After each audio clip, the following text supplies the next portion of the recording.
Got an email from Rob. Oh. Who said, as a fan of Elite Rides DFW, one huge selling point that you seem to skip is this. They have a limo license, which means it's perfectly fine to enjoy adult beverages while they drive you to and from your destination. As a guy who enjoys a nice roadie or two, this is a game changer. I highly recommend Jesse and the guys at Elite Rides DFW. They are awesome. From Rob. From Rob. Have the same experience Rob did by calling 844-RIDE-DFW. Tell them you heard about it on the Dumb Zone, or you can book on the app. There is an Elite Rides DFW app. Promo code is DZ15 for 15% off your first ride. When you book via phone or on the app, they got the spacious SUVs, they got minibuses, Sprinter vans. It's glorious. Gets you some roadies in there if you're going out to a concert, going to games. Maybe you have a gala that you're headed to. And, you know, most you book with, the big rides, and there's a little deal that says conversation, temperature, you can change it. When you book on Elite Rides, they will actually let you select the accent that you want the driver to use for your ride. Oh, wow. I've never done that. Yeah, so if you could choose Australian, you could choose do Arnold. Sub-Saharan African, you can do Harry Carey. That's right. And you can do all that with Elite Rides, 844-RIDE-DFW. Tell them you heard about it on the Dumb Zone, Elite Rides DFW. All right.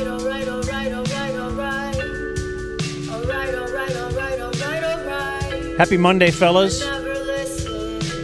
What a day. What a weekend. Our boy lost. Down but not out. Might just be too much this year. It's okay. There's a lot. Michael Jordan didn't win at all the year he came back from baseball. Do you know that? I do know that. Oh. I do know that. Came back pretty late, yeah. Still, I'm just saying there's a lot going on. Yeah, no. Let the guy clear his head. They don't have Daniel Gafford yet, but they will. Like Pelinka, not a good reading a lot of Lakers stuff. Pelinka, they don't like him. He's not a good GM. Like, he's made some terrible, terrible trades. Yeah. But, like, he just gets things fall into his lap. And so he gets re-upped, a new contract. I'm Dan McDowell. I'm Jay Kemp. I'm Blake Jones. We're here with Clayton Kimbrough, who's running our video today. We're in the Fox 4 Channel 27 DZTV studios. No, every single part of that story fits into some sort of, if you want to make it like a society narrative, that those who benefited here, really the only, are people who did nothing to deserve it, who just happened to be born in the right place. And they're hot. And they're in L.A., and they'll make more money because of it. Yeah, it's tough. It's tough. It's fun basketball, though. I'll tell you that. NFL draft weekend. So on today's show, lots of NFL draft. Today in Twitter. I really hope we can get to today in Twitter. Yeah. There's a big weekend on social media. This week in Belichick. My God. Don't know what's happening there, man. Well, I mean, I guess it's actually pretty straightforward. We all know what's happening there. It's just crazy to watch it. It's so... It's twisting my head. Good. Like, I can't take it. I don't know what's going on here. Is he have early onset Alzheimer's? Is she... Like, what is the deal? I like this. What's going on? Like, Jay Howard marshalled. He's making up for lost time, it seems like. Nothing about any of it makes any, like, it's, what are you doing? We'll get to him later. You think he dirty talks her? Huh? You think he dirty talks her? Wouldn't you want a tape? Yeah. Yes, I want everything about it. I would watch that tape. I'm not going to watch Shannon Sharp's sex tape, but I'll watch Belichick's sex tape.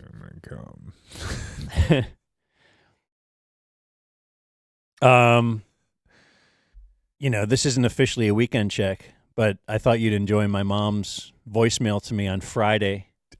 Sight unseen. Let's hear it. By the way, she loves The Accountant 2. Not sure it's as good as the accountant 1, but she went with Rose to the accountant 2 yesterday. It looks pretty good, and I'm very excited that they're still in the rotation. High tea movies to 80-year-old women. So she left me this voicemail Friday night and know that I had mailed her something. So I mailed her a copy of the South Lake Style magazine. Aw. Because Proud of her boy. they dropped off like 4 of them at my house. So I thought, okay, I'll send one to my mom. And while I had the envelope open, I'm like, wait, look, there's like a Dumb Zone calendar there. I'll just slide this in there too.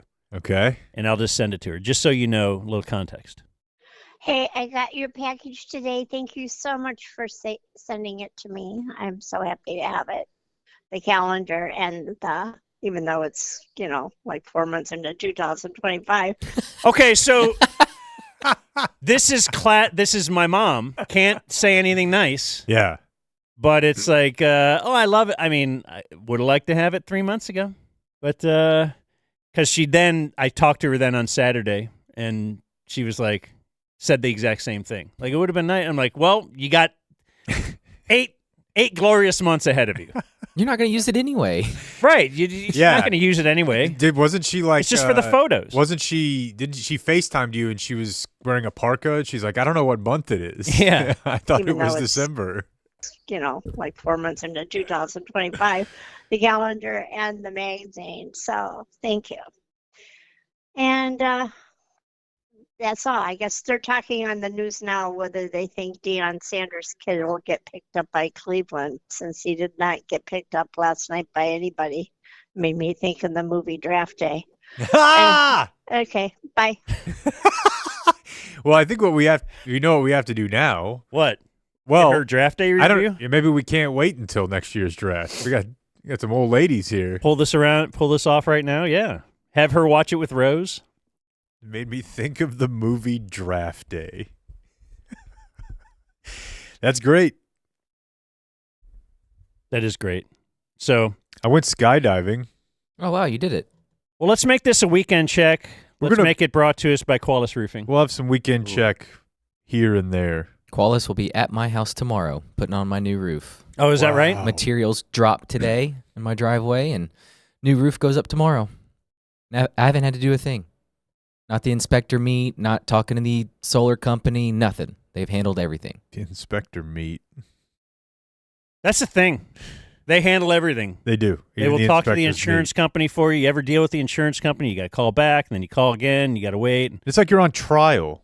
Like, no, I just want to get my roof fixed. I'm not scamming anybody here. Just a stressful situation that Qualis make sure that you don't deal with.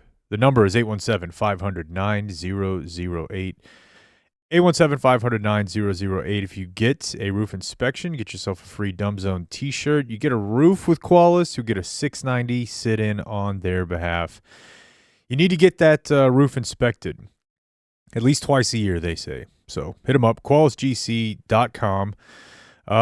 Be like Blake is what they say. Get yourself a roof from Qualis at QualisGC.com. He's just trying to be like me. Yeah. I've already done it. So, Skydiving. yeah.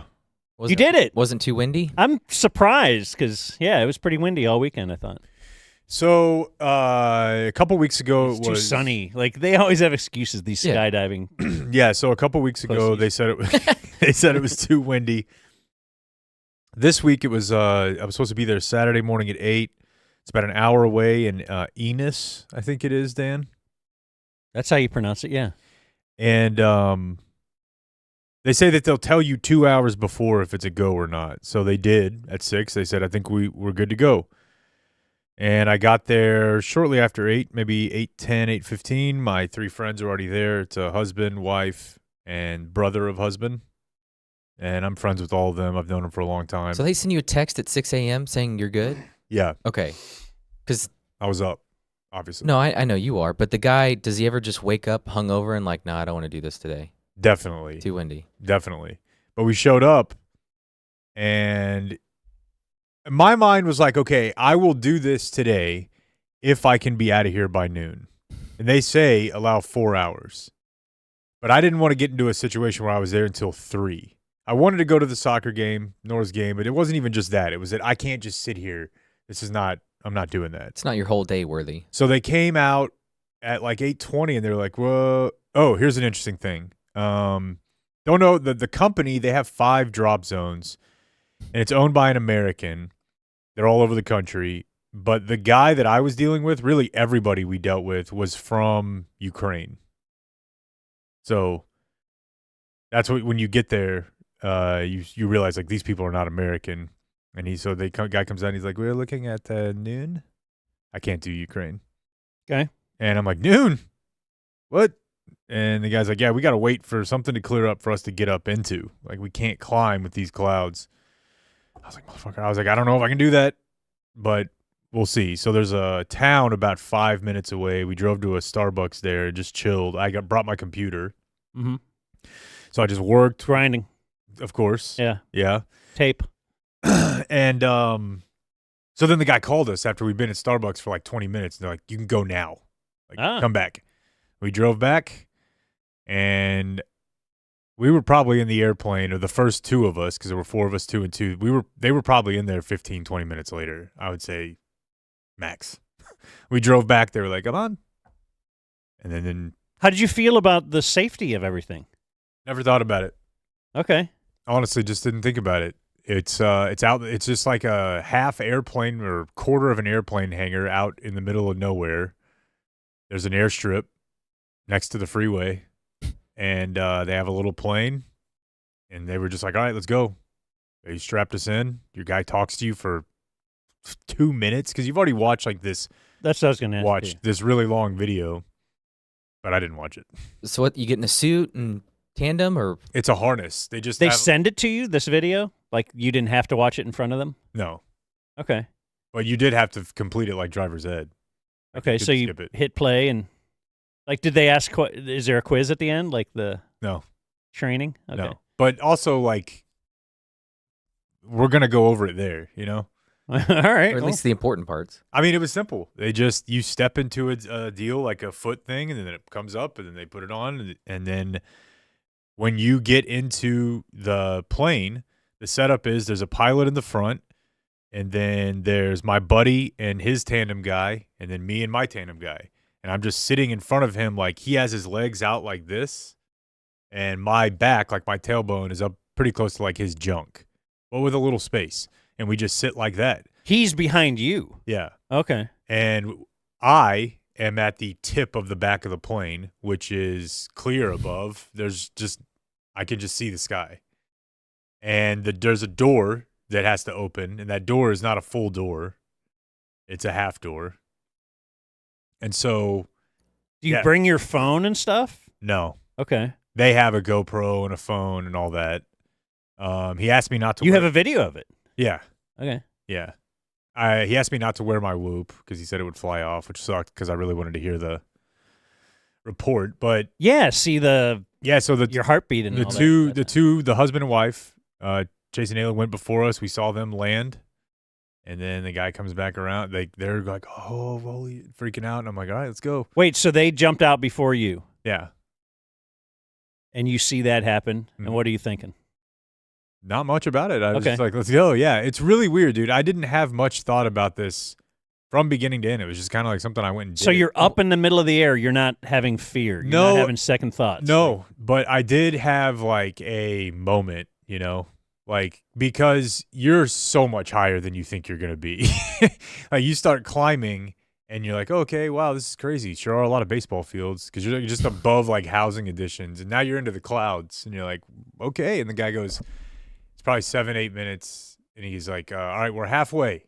Whoa. I was like, halfway? And he just kept like doing like circling and going up, and eventually you're just like so far above the clouds, and you're just sitting there in like a tiny little deal that feels like a seat in a car, smaller than a car, and it's window above you and around you, and I'm just like looking at 10,000 feet for 7-8 minutes, and I was like I was emotional, but that was really kind of the coolest part of it. And then when it's time. And it's just, hey, we're going to flip this door open. He's like, you have long legs, so use your arms and throw your legs over the side and then just let go. So you have to throw your legs out into the air, but you're strapped to him from behind, and then he just goes. You flip around a couple times. You have no idea what's up and what's down. And then you kind of come down to like a sitting position, and then you end up like just letting go and fly, like doing a flying position, and then you're holding on to the handles left and right. Like, how long before they actually release the parachute? Like, do you fly without that for a while? So it's not nothing. Yeah, I don't know, 10 Like 10 seconds? Yeah, something like that. How long is the total fall? I feel like it was probably 5 to 10 minutes. It's a long time. There's a lot on the To be tail end. floating in the air, yeah. Yeah. And I immediately vomited when we hit the ground. Really? Yeah. There was a part at the end where he's like, okay, I had 10. Like, do you have to I hit was the like, ground and roll or something? Or That I was kind of worried about that based on television and cinema. No, you just land. It's very simple. But I did puke though. Like I told the guy, like, as we were turning, I was like, hey, you got to bail when we get down. I can hold it, but you got to get out. And he did. And he's like, it happens. So he wasn't strapped to you still while you're No, vomiting? I did let him undo it. Yeah, it was cool. It was super cool. The guy was like I said, he said he's been here for 2 years, came from Ukraine. He's like, I started doing it 12 years ago over there. I've done it all over the world, and this is just his bit, you know? well, how much does it cost? I think I paid, if you don't do video and photo, I think it was $160. You got to get the video, though. I did. Yeah. Yeah, it was fun, man. It was cool. I was 160 seems really low. like probably too low. Yeah. It's to a very take you up- straightforward operation. I mean, you're just hooked to someone with a parachute. So that's the extent really I would of think the 500 operation. is where it starts. But, yeah. It was great, man. It was a moment. Like, it caused me to kind of be weird, reflective-y the rest of the day. And then now, Monday, I'm normal again today. Everything's gay. I'm cool. Would you go again? Yeah. If it was something like some friends, or maybe if there was like a chance to do it somewhere like really cool, you know? Because it is really, really cool, but also I was in Ennis. And like the first time I ever was in a helicopter, I was at like Alliance Airport. Mm-hmm. You know, it was just a field for Not 10 minutes. And then the next Hawaii. time I did it, I was in Hawaii. And I'm Yeah. like, okay. But the air, it's up there and it's pretty sweet, man. Think about life, Live the dream, Dan. mortality. Yeah, I really did. I was up there, and Your I was up there with existence. a guy that I've known. It was for his 40th birthday. I've known him since we were 15. Like, he quit drinking last year. We've lived together. Like, I've known this guy for my whole life, basically. And now we're just up here. It was trippy. Did we talk about, is this a big thing for people who have quit drinking? Like 100%. Now this is my rush? Yeah, it definitely is. Yeah. But you highly recommend. I guess. I don't know. I don't care. I don't care what you do. But you loved it. It was enjoyable. Very enjoyable. My weekend. We probably gotta. He's ready. What? We probably gotta go to our guests. Oh, okay. Well, we'll do that after then. Yeah. We can. I didn't realize the time.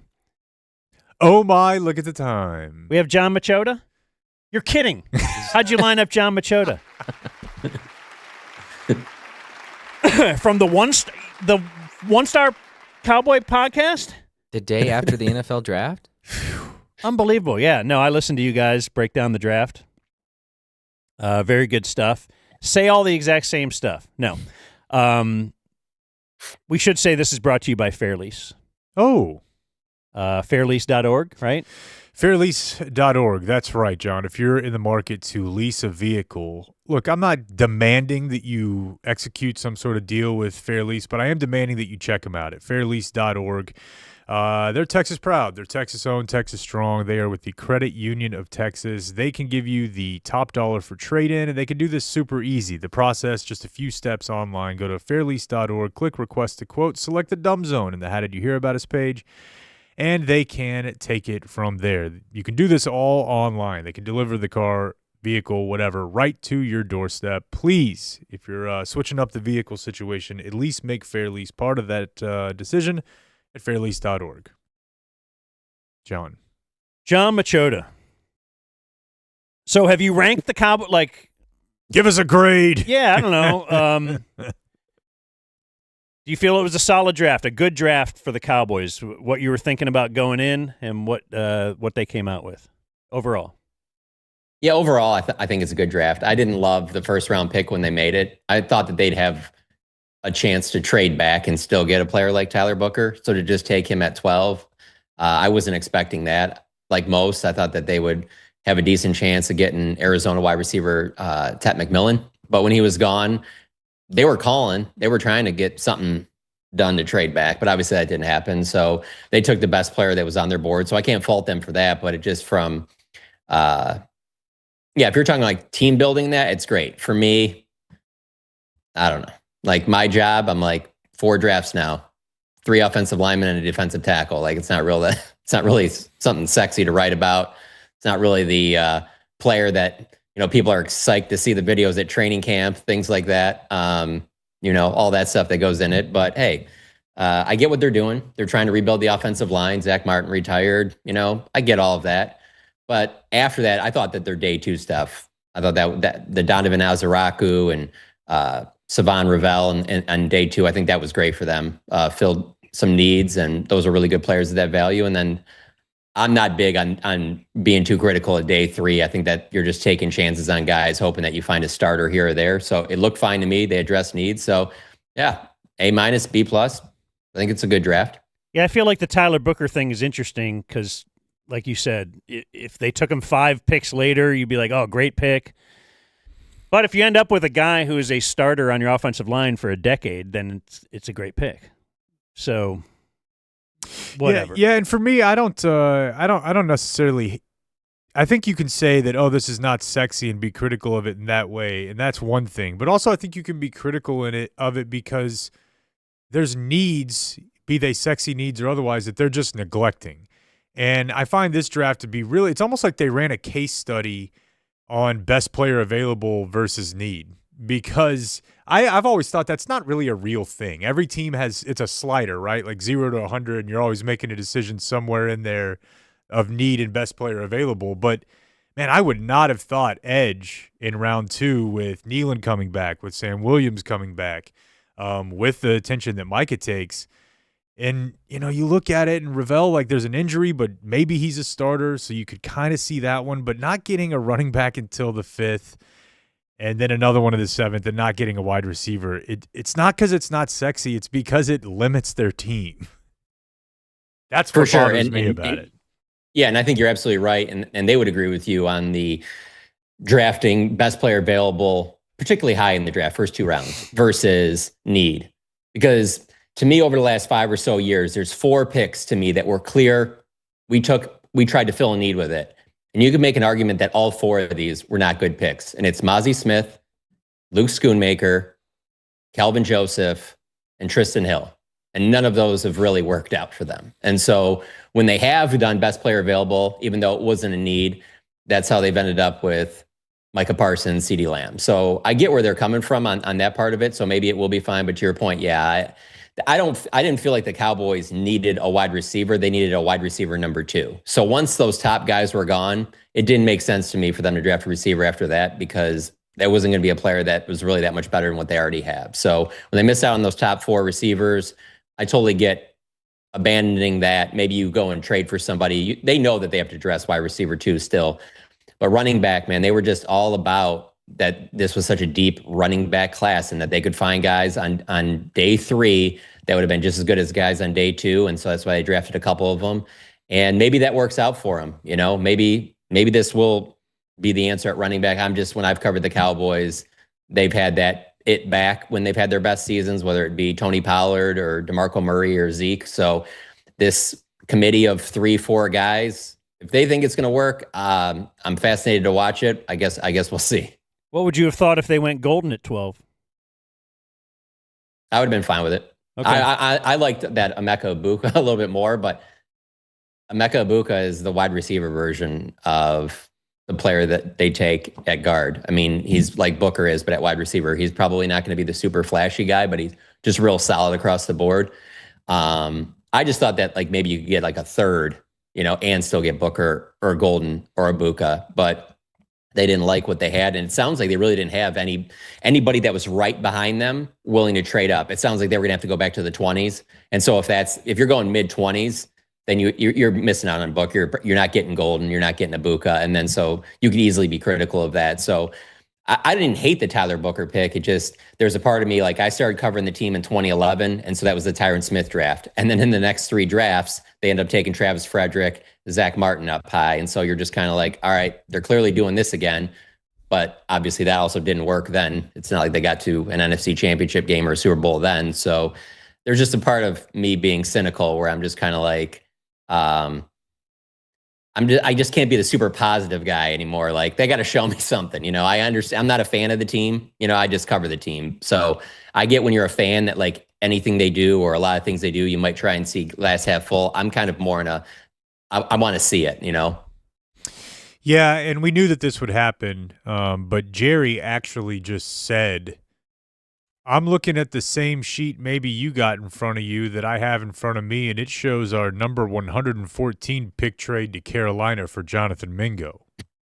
And we've obviously known that. So He outwardly said that he actually said that. because we predicted he would. Yeah, that's a quote. So I'm not saying that's why they didn't do something else, but I think what they're doing is saying, well, we feel good about Mingo, but what they really mean to say is we didn't want to trade another pick because we already traded this one for Mingo. Not really an assessment of how they feel about it.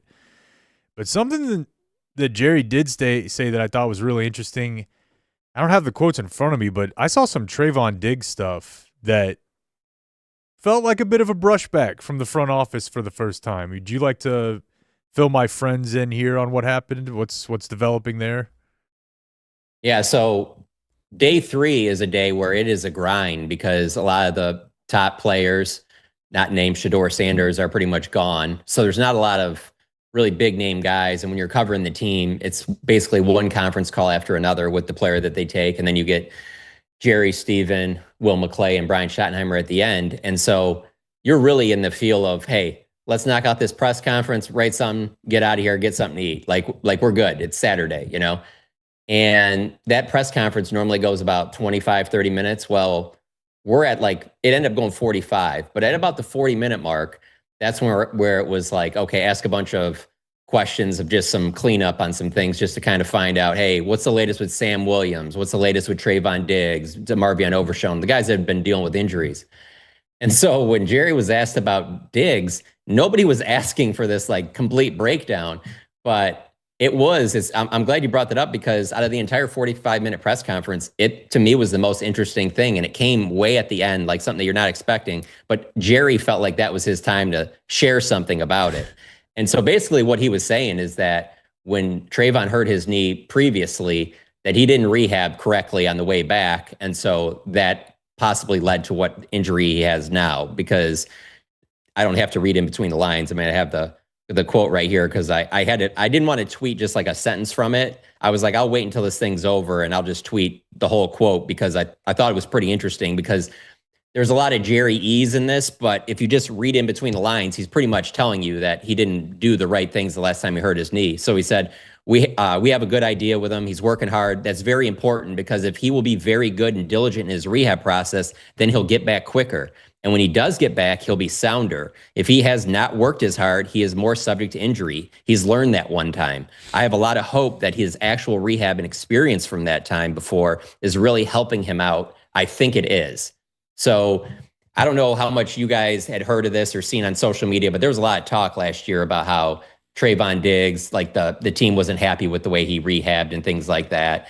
And so Jerry just put it out there. There was no, it's kind of like another comp to that for me this offseason is a lot of speculation on, it's the media and it's the fans and all these, people on the outside, they're saying that Micah needs to be more of a leader. No, Jerry just came out and said, if I'm going to give him this money, he needs to be more of a leader. He hasn't been enough of a leader yet, And so that's the one thing about Jerry. You got to get through a lot of the, like you mentioned earlier on the Jonathan Mingo thing, where you're like, you just knew that he was going to say something about that with the 4th round. So if you can just put that to the side and if you can stay focused through it, there are some nuggets that he'll plant in there where you're like, oh, that's interesting. Okay. I didn't think that you'd come out and say that tonight.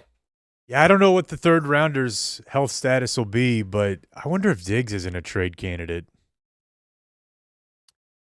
Yeah, it's tough to say just because I don't think that they're super deep at corner. And so I think that they're going to want to give him every opportunity.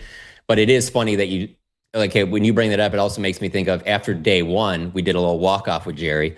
And I can't remember what the exact question was. You know what it was? It was about Tyler Smith and giving him he's in line for a new contract. They just put the 5th-year option on him.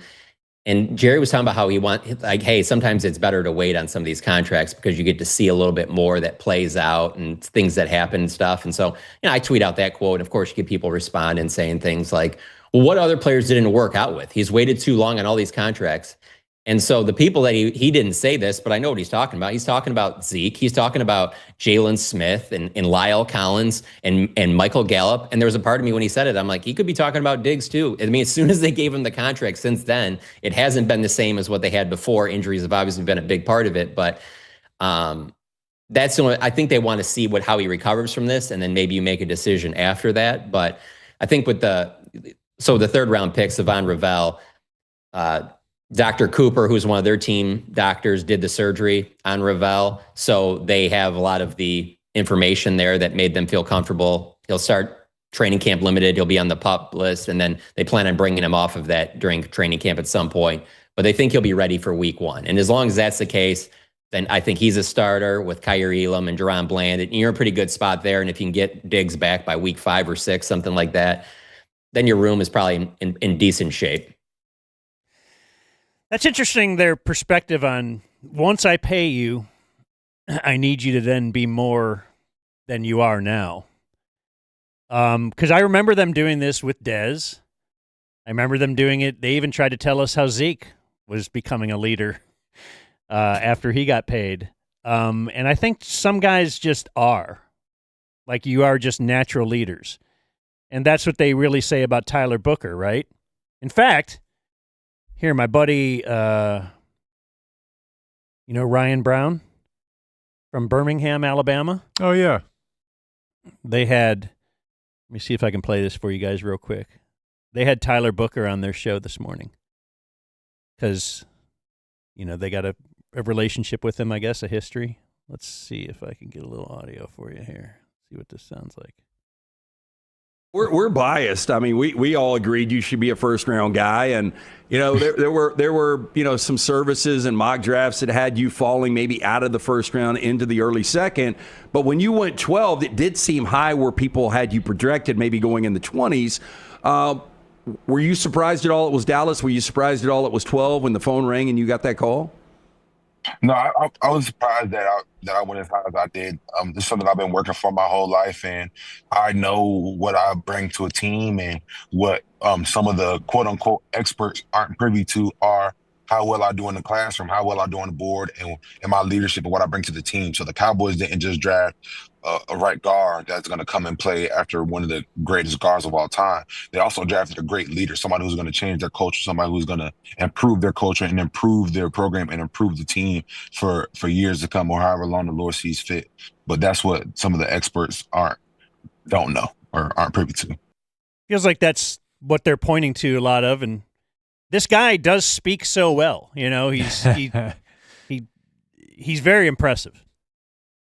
Like I said earlier, I'm super cynical about this team. They've given me plenty of ammunition to be cynical about them. And so I'm not the hyperbole guy about just like, oh, this was such a great interview, or this guy's the best, or, oh, they won the draft with this. But his answer when he came to the Star on Friday, and his answer to his pregame routine and how detailed it was is the best answer I think I've ever heard. And it made me think about how, when you're at the combine and you're interviewing these kids, like obviously the Cowboys did, it's just one after another. You get, I think it's like 18 to 20 minutes with a kid and whatever. And I don't care who you are, you do not want to follow him. You do not. That would have been bad for you. Like, if you knew what this kid was, like, you would not have wanted to be the next interview after him, because if you just got even one thing wrong, it would have stood out, because he is just flawless in anything that you ask him. Kind of like how Dak has been throughout his career, where there's just nothing you don't really need PR to help Dak with anything. He's got it. So this kid, you can tell, has just been, and I think his background is a big part of it. His parents have known for a while that he has a chance to make it to the NFL. And so this is a kid that, plays at IMG Academy, which is as good, if not the best, or high school program you could play football in. Then he goes to Alabama, and so I mean he's been in a great situation to, as long as he followed the steps, like have a successful career. So it would not surprise me if this. I'm not going to say he's Zach Martin and he's Ring of Honor, Hall of Fame, but they might have gotten themselves another Tyler Smith. And if that's the case, then yeah, you're in great shape, no question about it. So even though I say the pick isn't sexy, when you hear the kid talk and then you see him play, it is obvious why I can see him winning teams over very, very easily. I mean, he is. It doesn't appear to be many flaws in his game or the way he carries himself. Would you guys have liked to see the Cowboys pick Shedeur Sanders in the third? Oh, yeah. I personally would have. I definitely wanted it. And he already basically gave his answer after saying, really, a guard? Yeah, of course, something there. But I actually, just from a team-building standpoint, would have said, yeah, I mean, I would have taken a shot at that. Or maybe you trade You're back talking a little about bit, best try to player pick up a available fourth. and all that kind of stuff. Was he ranked? Like, where did Dane Brugler, or these draft people, have him ranked? He was, what would you say, John? Like 40? 20 on ESPN's board. Who are you talking about? Which one? I'm sorry. Shedeur. You talking about Booker or Shedeur? Shedeur. Oh, I think I'm almost positive he had him in his top 20. So, I mean, when you fall like that. 45. Or 45 is what Okay. PFF had. But still, it's in the mix to where by the third round, I mean, And you want to you claim that you want to develop a backup quarterback team. Yeah, but Dane had him 34 but as his number 2 quarterback with like a first to second round grade. Yeah, I mean, I have my thoughts on how idiotic the Browns are, but they drafted I thought another. of you when they drafted him. Well, yeah, and I got a lot of that from different people that they thought of me, so I'm humbled. But just the thought that, I mean, the Browns ended up trading up to then add him after they had already gotten Dylan Gabriel. Yeah, it's a really weird deal. It doesn't make any sense, but it would have really made a lot of sense with the Cowboys, especially after he had fallen a bit. Now he's the backup to Dak. Now he's got the Cowboy ties. Are the Cowboys just scared to death of having anybody behind Dak that could actually Joe have the media? Joe Milton's a player. And that's why they didn't do it. They just like they told you with Mingo. We used our 144 on Mingo. They traded to get Joe Milton. They were not going to come off of their plan. They were never going to take a quarterback in this draft. That's ridiculous. It's the Cowboys. They don't It's deviate boring. from their plan. Yeah, I mean, there needs to be another kid or something for you to track down, because this boring meat and potatoes line of scrimmage drafting. I just wanted to ask you, what's your vibe on Schottenheimer right now? I see little tidbits, and he seems like a really personable dude. Like, I want to love this guy. I am a fan. And I'm stuck trying to rationalize how the biggest brand in the sports world ended up hiring a guy that nobody else tried to hire for 2 decades. So I'm trying to sell it to myself, but it seems like he's a good room guy. It seems like the vibes are at least solid. Yeah, no question about that. No, he checks all those boxes. Very authentic. I've kind of had my radar up for, let's see how things change, because it's not like he's Schottenheimer coming from the Jets. He's been in the building for the last 3 years. So I've been kind of like, okay, at what point is he going to change the way he carries himself? Maybe just out of necessity, because now he's the head coach. He can't act the same way he has before. And I haven't noticed any of that. So that has been pretty refreshing, that he seems to be staying as authentic as he's been the entire time I've known him being here. And so I don't really have any questions about him at all until Sunday. That's when you'll be judged. You can be the best guy, the best human being. Everybody likes you a lot, but if you're not winning games, then you're not going to be the coach of the Dallas Cowboys that long.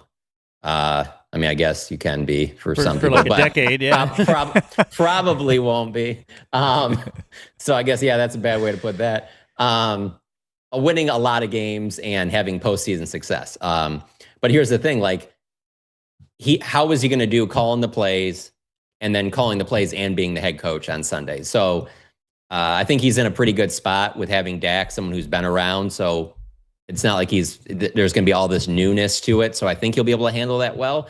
But I think that's just how he gets judged. And kind of the way I feel about what I've seen from Brian Schottenheimer is I think everything up until then, I know they're going to be in a good spot, whether it be distractions, whether you want to say whatever, Jerry talking on the radio, Jerry saying something that goes against this, tours, whatever people think are distractions, players getting arrested, players not liking each other behind the scenes. I think he's going to be great with all that stuff.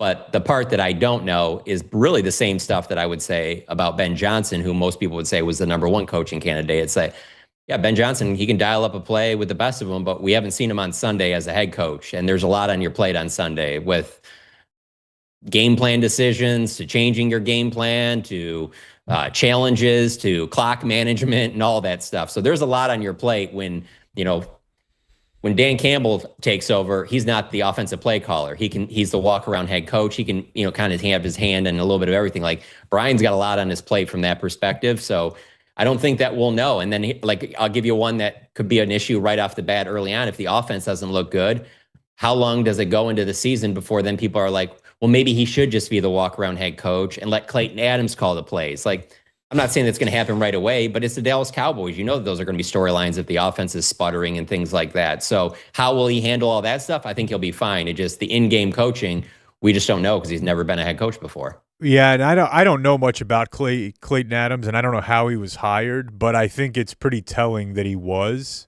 because they can't have some like hotshot coordinator coming here the first year of shot. Jerry's smarter than that. I mean, it may help the team, but they couldn't have like the next Mike McDaniel sitting there who had some McVay resume or something. They need it to be someone that you've probably never heard of before it becomes too threatening. But yeah, it's good to hear, because I feel like even like with Zimmer last year, it was weird. Like Micah's not talking to him, and I don't know. I guess I'm just trying to get back some of what it felt like. They had a really good room scene with like Dan Quinn a couple years ago, and say what you want about mojo moments, Austin Powers, but it didn't. It felt like they had a good vibe. So that's nice to hear. Back to have fun watching the Cowboys. Back to Shador as far as it concerns Schottenheimer. I don't know that this would have been a thing for the Cowboys, but I was thinking for other teams like the Saints in particular, who didn't draft Shador Sanders, and it seemed like they would have been a great candidate to do so. Like, is that where a head coach, Kellen Moore is there, like, do I want to draft this guy? And they're going to immediately be saying Deion Sanders might be the next coach of the Saints if things don't go well for me here? That's part of it. I don't think that would be a Cowboys concern, because I don't know that Schottenheimer really had any say in who they drafted. I could be wrong there. Do you think I'm wrong? Well, he definitely had a say. I think that with Shador, I think after you get out of that, really the second round, you're probably not drafting the guy to come in and be your starter or compete for the starting spot. And so now you're drafting a backup, and then how much of the distractions you want to deal with that come with that. So like, I don't know if like Dak has a bad game and Shador is on the team. It's not even just about Shador. It's like, all right, what's Deion going to say about this? Like, at what point is Deion going to be like, well, I think maybe it's it's time now that the Cowboys try somebody else at quarterback or something like that. And now it's this whole other thing you got to deal with now, because if Deion says something like that, it carries so much weight. He's one of the biggest names in all of sports. So I think that there's just a lot that comes with it that you could have said at the time. I mean, there's parts of that with like why teams probably weren't that interested in Tim Tebow to a certain part, because you don't really want that from your backup quarterback. It's one thing if he's competing for the starting spot, but I think not drafting him probably eliminates any extra distractions. And I don't think that they felt like he'd fall that far. But even if they did, I just really think that they liked Joe Milton and they wanted to bring him in. And after they traded a pick for him, I just think that quarterback was just not something that they were really going to consider. But when Jerry was asked about Shador after the third round, just the answer he gave made me pretty confident they weren't going to draft him no matter what. Like, I mean, he talked very highly of him and talked very highly of Deion, but it just didn't seem like it was going to be something that they were going to be entertaining. Like that, again, they've done a lot of really like boring vanilla things over the last 3-4 years. So that would just be kind of out of character for them to do that move. The Jerry Jones that does that kind of move would have been the Jerry Jones that would have traded up for Travis Hunter, and that Jerry Jones is no longer running the Dallas Cowboys. So, it didn't surprise me that they didn't take him. So Shador, talent-wise and the position he's going to play, backup quarterback, not worth the outside noise. Tad, Terrence, we'll take them because they're tied to our best players. We'll accept tweeting from Tad Prescott and Terrence Parsons. Big weekend for Terrence, John. Big weekend. I saw he was quite vocal. Do you consider that part of your job to cover knowing what Terrence Parsons says now? Not really, but that little For You tab that you accidentally hit every once in a while, that I can't think of any time that I've ever hit it and didn't go, why did I do this? But it brings things onto your timeline that you're just like, okay, I didn't really need to see this, but whatever. But yeah, there was a lot of stuff I saw there. So the thing is with that is, I just don't think it comes close to carrying the weight of, look at Deion, that tweet right. that just got brought back up where Deion's saying whatever in 2018, like, I'd hate for, if you're a quarterback, you go to the Cleveland Browns, like, that's such a bad situation, that's the issue there. It just, his voice carries so much more weight. There's nothing that Terrence Parsons is going to do and tweet that's going to get Donald Trump tweeting about it. Deion Sanders can do that, so there's levels to this, and Deion is there's nothing that Deion says that gets ignored. So I think that has to be factored in a little bit. Donald Trump is aware of the Browns now. Yeah. I see here that at the White House press briefing today, somebody asked. Oh boy. Yeah, we can play it, I think. Really? Yeah. Well, please do if you have it. Yeah, hold on one second. I think basically because it was on Truth Social, right? He put out a thing saying he's actually awesome. Let's see if this will play. No dice, Blake? Okay. Oh, well. She said, all I will say is the president put out a statement, and a few rounds later he was drafted. So I think the facts speak for themselves. A few. Whose account is that on? White House? A.T. Rupar. Aaron Rupar's account. He's the guy who cuts up video and the like. I was trying to find it. But it's not him saying it. It's just her saying it, so it's not as funny. But yeah, hey, look, proof's right there. All right, man. Well, we appreciate you joining us. The One Star Cowboys podcast, the best Cowboys podcast out there. The words are at The Athletic. It's good times, man. Let's anxiously await Trayvon to tweet like the monkey covering its eyes and the poop emoji or whatever he's going to do to respond to this. It's the soap opera that we deal with here. We'll catch up soon, man. Absolutely, guys. Thanks for having me on. Jon Machota of The Athletic. Yeah, what I'm dealing with is if I just try to play something from the internet, it doesn't play. Is it because of bad computer? You have this weird... No. It's not because of bad computer. It's just different than playing from... I have this little cord here, It's not an 1/8 inch. I don't know, man. Let's take a sports break for... The Dumb Zone presents Today in Twitter. Do we have a sponsor with this? I'm sure we do. How about Ownwell? Ownwell, that's how you can save money on your property taxes. It's not the only way, but it's the best way, so it's the only way you need to know about. Ownwell.com/thedumbzone. I pumped in the info this weekend because we got our, what do you call it? Your assessments, assessment. Whatever, in the mail last week. As did I. And a lot of people are getting those like around now. So go to ownwell.com/thedumbzone. Or wait, what is it? Dumbzone? /thedumbzone. You can always check the monitor if you ever get a little crossed up. Oh, okay. Yeah. And it takes like 5 minutes. Put in your info, and they'll go to work for you. You just then do nothing. If they can get you money back, they'll take a slice of that, a smaller slice than other services will. So they're great.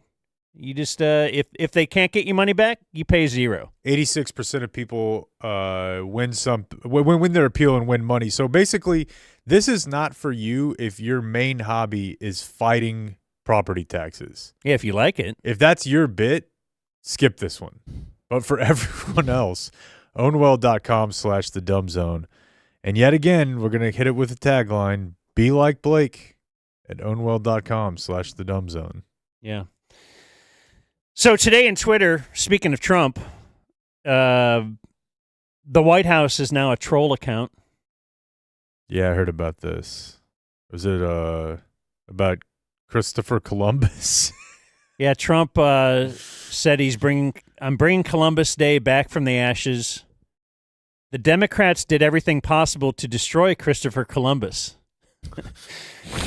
Is this real? What are we doing, dude? Well, the only reason I'm thinking it's real, like I thought at first, oh, is this a thing? People just no, but then the White House retweeted it and said, Christopher Columbus is so back, and a clapping hands emoji. Oh, yeah. So like the White House, like the one in Washington, not the one in Valley Ranch. Mhm. Like the real White House. Yeah, the same one that recently tweeted closing time.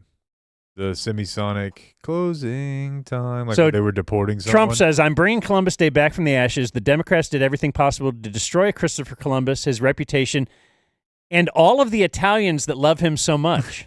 They won't shut up about him. They tore down his statues and put up nothing but woke, or even worse, nothing at all. So, like, they put up a statue of woke. Yeah, just a big Like it's flared pic- bass.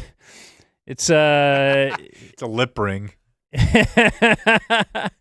it's the big ear thing. Gauge. No, yeah, it's just a statue of a He's- PetSmart polo. Then he says, well, you'll be happy to know Christopher is going to make a major comeback. I am hereby reinstating Columbus Day under the same rules, dates, locations as it has had for all of the many decades before. Add it to the list. I hereby say it's like it was before. What were the rules before? What are these rules he's referencing? Well, they're back. Bring back the old rules. Just like John Gruden and brand new. That's not the number one. Columbus Day. Christopher Columbus is back. I'm only bringing that up because you had mentioned Trump and Dion. He's tweeting about Dion's kid. It's incredible. Christopher Columbus Day, of course, is in June, April, March. October 13th. October 2025 13th. this year. Yeah. So it's not Woke Day? Indigenous Peoples Day, is it anymore? Apparently not. It's Savage Indian Day, I believe. It's Daughter Feather Day. It's Feather Day. No, that wasn't what I really thought was the headline of today in Twitter over the weekend. This one gorilla versus 100 men debate. Yeah. Are you privy to this? I've seen a couple tweets. Yeah, the group chat was live. Okay. So that's the big debate this weekend on Twitter, folks, is 100 men versus one gorilla. And whether or not you even need 30 men. Or whether or not if you had 1,000 it would matter. Yeah. Where do you fall? We should call Bradley. Yeah, I've got some Bradley follow-up from Jake taking down a cow. Yeah, I had a little bit from Anna Kay. She says no way. No way you could kill a cow with your bare hands? No. She probably tried. Yeah, I mean Knowing her. she kills animals as a vet. That's her main job. What did our professor say? Just that he doesn't think Jake could take him down. He doesn't think Jake could choke it. Like that I wouldn't have the will or that I wouldn't have the physical ability. I guess the physical ability. He says, my skepticism is also based on physics and mammalian anatomy. I don't know, dude. I can't read half of this. But he's not very positive in this, in your Yeah. case. Thick necks. Yeah. I mean, it would be sweet if you could knock it out somehow. Just straight jab to the nose. I maybe. think you'd have to use your foot. I've always wanted to know how to headbutt good. Seems pretty Yeah, you don't straightforward. want Somebody to knows. knock out. I always thought No. that would just hurt you, though. Well, that's what I'm saying. Is obviously hit him somebody's able to do it in a way that it doesn't. I think if you use the point of yours and kind of drive up, Yeah. you can get away with it. But in any case, I think I fall, man. You know, the obvious thing here is that you're supposed to say the gorilla, you're a dummy if you think anything otherwise. But the other side of that is, let's acknowledge, is there a number that we could say where you would say the people win? Because it feels like you're just saying, no, there's no way, which obviously is not true. So if you acknowledge there is a number that could kill the gorilla, we're just deciding the number. And I don't think 100 is that far off. Now, Okay, here's the problem real quick. In all of these things, we leave out what is ultimately the most important characteristic of the hypothetical or the challenge, same as with me and the cow, and that is, are you doing this for survival? Because if you are, that's the only way the gorilla knows. So, Well, yeah, you have to be because you're against a gorilla. But what I'm saying is you have to be, this is not like basically it needs to be, you're trying to kill this gorilla and understand, like, everyone in there is probably going to die. Like, you need to be fighting as if you could die, not are you physically strong enough? Do you know what I mean? You have to flip a killer thing that we don't have as people. It has to anymore. truly be 1 versus 100. 100 meaning a team of 100. Now that's a definite part. You 'Cause got to team up. If you're trying to just look out for yourself, then the gorilla would steamroll all of you because You're going to have to team up. Someone's going to have to be a leader, and someone is going to have to be on the front line and take some initial hits. Yeah. And that's where the problem comes in with this teaming up. I mean, because if you don't elect a leader that's going to say, look, you're going to have to go up there, Blake. Which if you guys were right behind me, then I would feel better. But I just know, Dan, you're going to hide in the corner and not help me. Which is why I won't do it. Because I'm the leader. But there will be enough people who are dumb on the other side, like me, who are just like, let's go. Well, I think it's survival. That's why I need to draft you when you're 18. Yeah. Yeah. Because you'll do whatever I say at that point. For sure. Can you maybe you need some money? Right. How's your family? What if when you get out of here, I'll pay for your college. College is really expensive, bro. Yeah. Can I buy a 2003 Ford Mustang? I like to say this. So I think 100 people. What are you to a gorilla? Is it like, what age person is it to you? A 4-year-old? You're the gorilla. I know what you mean, but I'm just trying to think of how you An 8-year-old? Like, what you as a human, as a 6'3", whatever, strength you are, an above average fighter, perhaps, overall population, but really right in the middle, probably, right? Yeah. Like, you're not a kick-ass fighter. No, I'd say I'm a good measure for average. But you got 100 me's. But what is the equivalent kid? Like, to how easily you would dispatch of this kid to how easily one gorilla would dispatch of you. Now, we have to multiply that kid and say how many, is it a 5-year-old? Is it an 8-year-old? Like, would an 8-year-old inflict as much damage on you as you could to a gorilla before you killed this 8-year-old? Well, you could start with weight. It says most gorillas 300 to 500 pounds. I don't think that's going to be that helpful. Why? Because it's a physics issue. The bones are thicker. The bones are way thick. I just think they're. The skin is really, really thick. You can't puncture it. Yeah, so I'm just saying. You couldn't claw at it and it would bother it. It would be like, this feels great. Thank you. We're looking at it to be like, 300 to 500, and you're thinking to yourself, it's about the size of that Florida defensive tackle, right? But it's not the same mass. I think it starts there. I mean, as far as like how strong it is. But, okay. But I was thinking, I don't know, whatever kid weighs 70, 80 pounds would be about the equivalent. You're going to have to play the long game.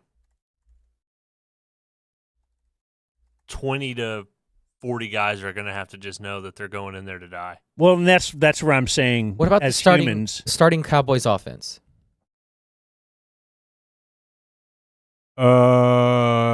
You're saying because they have a coordination? No. With pads? Some of it. No, I think you need more than 20 or more than 11 to 15 dudes. I think you need 50 to 100 dudes. Send the linemen in first, and then skill guys come in there. Okay, what about the defense? Would that be better? I think you need something like 100 people. You need to surround it and overwhelm it, and basically just while it's going at it. the front, you got guys in the back. Yeah, I just think it's amazing that we live in an information ecosystem where some guy can tweet out, I think 100 ins could beat one gorilla. Everybody just got to be dedicated to the shit. And Newsweek has an article. We're talking about, we're like, yeah, I mean, because, man, some of the stuff in my group chat, of course, what if 1 out of 100 blanks grabbed the gorilla's balls? Balls. That's one I haven't really even thought about. We learned here that that's what you go for. Average gorilla male, obviously penis, just 1.1 inches.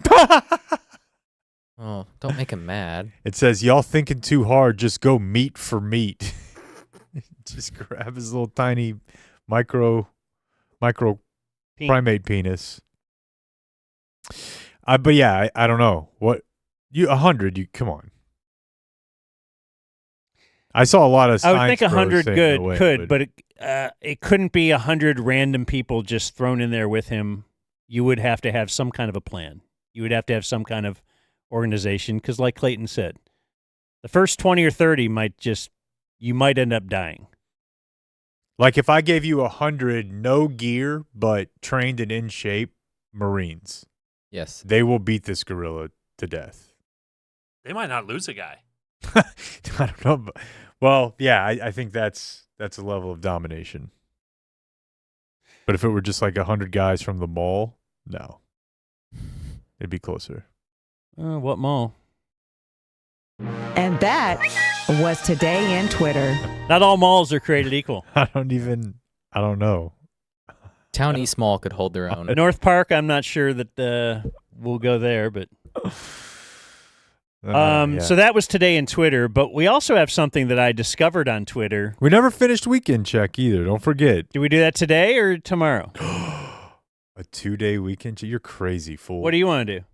I don't have a lot. I didn't really finish mine either. Oh, okay, go ahead. Let's finish it up then. Oh, boy, now the pressure's really on. Yeah, this you better just be told good. me how great Weekend Check is. Let's see. What else did I do? So, yeah, we did the skydiving. Got my ass kicked by another listener at soccer. Actually, same guy, but you didn't prepare me how often this was going to happen. Just guys who listen to the show and are really like our stuff. Was he the coach? Yeah. Okay. Yeah, it got better, but not good. What was the score? Are they even keeping score in your daughter's age? They don't tell them, Yeah. but I do. I mean, the parents do. It might have been like, Is it no goalie? no, but we kind of you play like one back, right? Right, you're not allowed to have a goalie, though. No. Okay, yeah, because I remember 4-on-4. getting in a big argument with somebody that we were telling someone to go into the goal, and I'm like, dude, if you think we can tell these girls what to do, Yeah. like you're interesting. absolutely high. They are just kind of running back there, and she ends up in the goal. And we're not keeping score, and why do you care? Well, what are we doing here? Like, that was I could part of my see. argument with this I'm guy. trying to be cool sports guy, but I could see if I knew, hey, there's a rule that you can't play goalie, and the other team was playing a goalie, and my kids were like getting close and trying to score, and they were unable to, I might say something. Sure. Like just like that's not the point of the game, right? But no, we don't really keep score. It was probably 5-2. We got a couple. Okay. There you go. You're scratching. Yeah. The last one might have been 20-0 Okay. with that team. Teaching her Yeah. that losing is a big part of life. Yeah. I went and played flag football yesterday down to QB3. That was, You guys are because you lost your ringer. well, no. Our ringer was I guess he's our ringer. He's our guy. He's been our guy from the start. Our ringer I actually saw playing for the St. Louis Battlehawks on Saturday. Oh, congrats. He's no longer with us. But yeah, played. It was super fun. And then got home, and for the second day in a row, and really I think it's for the third in 4 weekend days, I took a nap of 90 minutes or longer. Like a nap-ass nap. Like literally fell asleep. Yes, like I slept on the couch with whatever basketball or hockey was on. Kids just laying on the couch, and How was it? It's Was it great? I mean, it's awesome, but then you just wasted an hour and a half of your Sunday. well, the thing is, I get up pretty early, And I think I get up even earlier on the weekend because I'm so excited about the opportunities to be left alone. Yeah. So I'll get up even earlier, and it's like they're going to sleep in later because it's weekend. More me. And so then, I'm sleeping like 5 hours a night on the weekend. But if I can get like an hour and a half, 2 hours just randomly sunny outside, dude, this is life. If you can get the weekend nap, it feels like the final boss of dad, maybe even transitioning into grandpa level life. Just set that day up for a nap. That's why people like golf. And for Maybe. years, It's of great course. to fall asleep Yeah, to for golf. years, I bought into the grind cold. Like, dude, nap, what are you? Like, I'm out every minute I got. I'm either reading or lifting weights, working. No.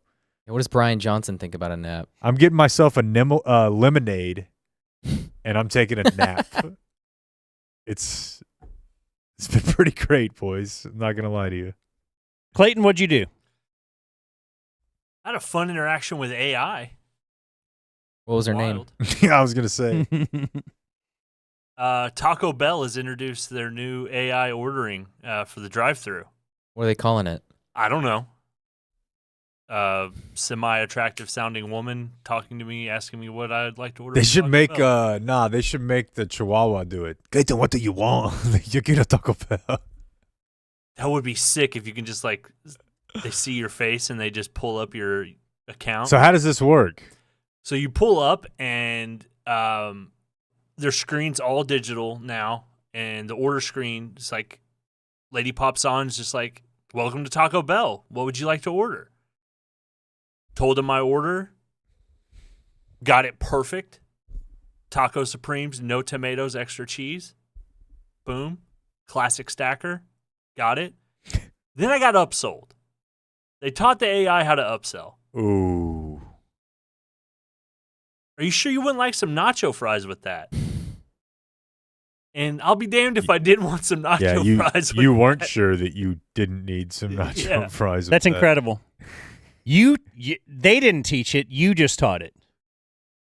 Yeah, it looked at your order and said, If you answer that yes, they're like, oh, okay, I'm going to keep asking this. So what is the bit here? Like it's actually supposed to be able to save your speech pattern or no? No, it's just it order like instead of having to deal with someone over the loudspeaker. Okay.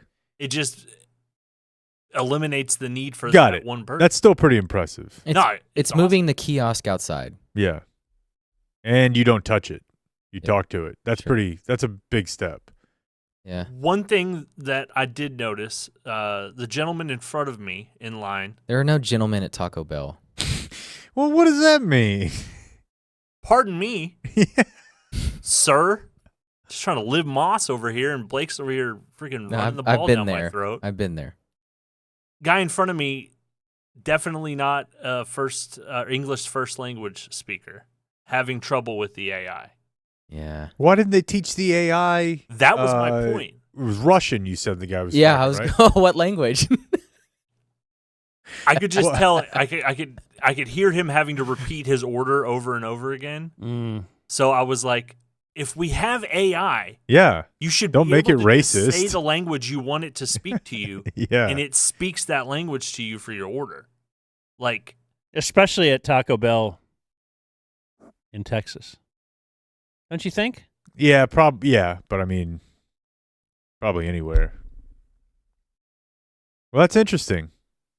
I wonder if it can handle, because the reason as I've told you guys, that I switched to doing a lot of app ordering, it wasn't because of the points like with Blake. It was because of the customization options. Like there's cheeses that you just feel like an asshole asking for. But if you put it on, if you're like, you know what, I'd like a little cheddar and pepper jack. And I might like the bacon a little extra crispy. That's not the sort of thing you should say to a person at a Whataburger at 11:30. When But if using you the do it app, on the app, when using the app at the sushi place, they've never gotten the order wrong. yeah. But when you call in an order, there is a language barrier sometimes that causes them to write the wrong thing down that you didn't mean. And so, yeah. Yep. Hey, go app. Automated Go app. balls and strikes. All right. Blake?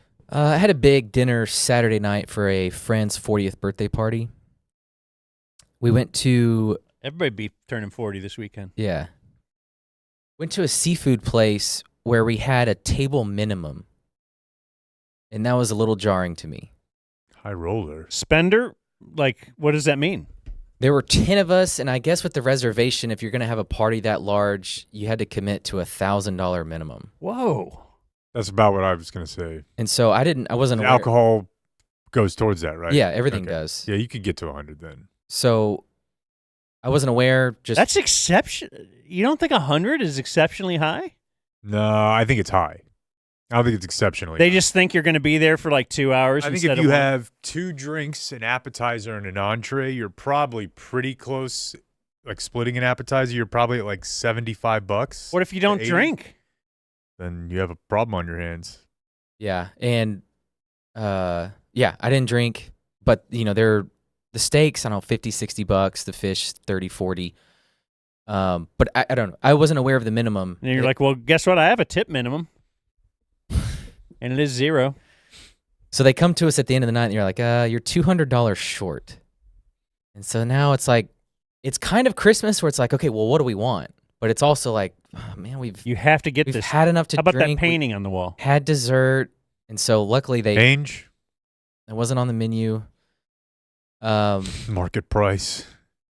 And so we ended up being able to buy some wine to go, which I don't know if it's a COVID thing or you've always been able to But do they that. they make You you can do do it that, now. and then you also have to tip. So that's actually $400 more.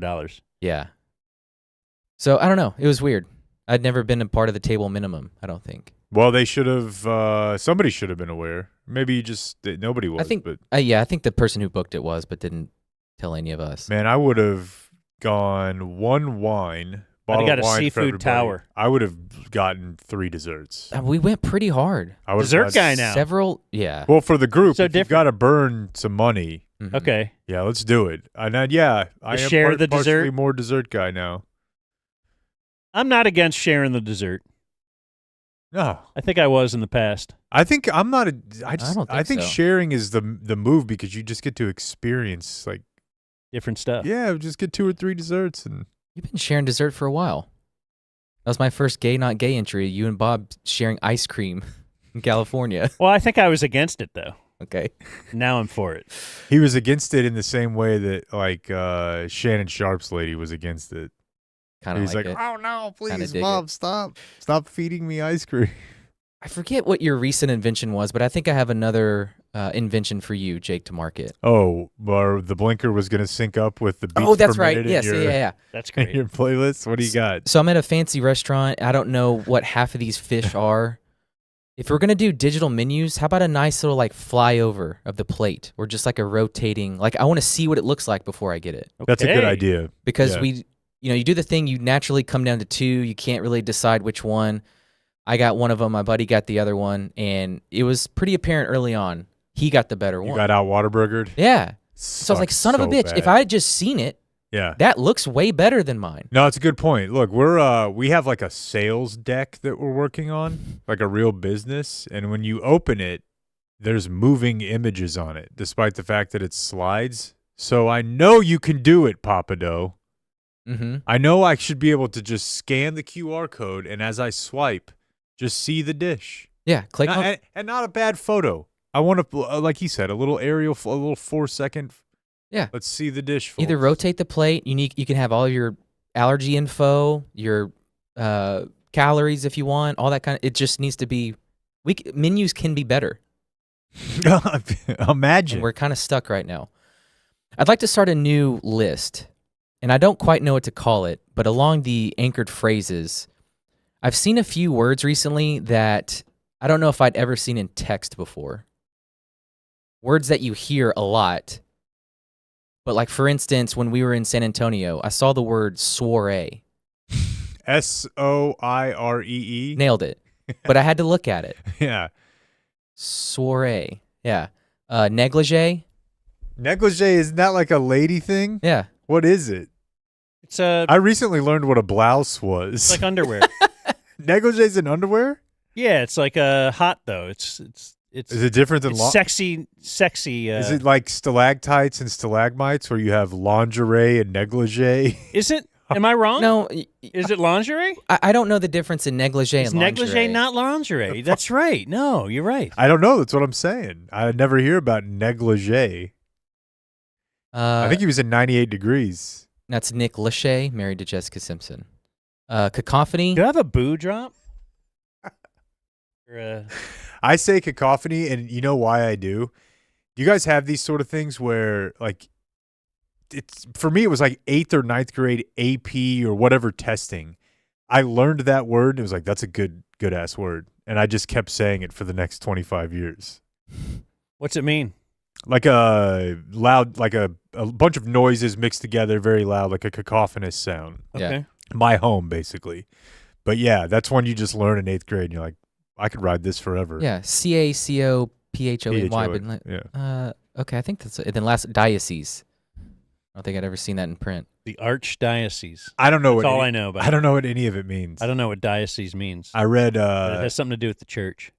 yeah. I mean, I've read about. We have a story in the news today about when the Pope draft is. I think it's like a week from now or something. But these words, papal conclave, don't know it. No idea. But that is a good list, Blake. And then let me leave you with a bad bit. So my wife is on like the Wiley Facebook pages for some reason. I don't know. Sometimes she finds deals, That's what they- drama. 100% is all. Let me tell you the new. I buy Playboy for the articles. It's the woman who's on Facebook, quote, to maybe buy some things. It's not because of marketplace. You may use that.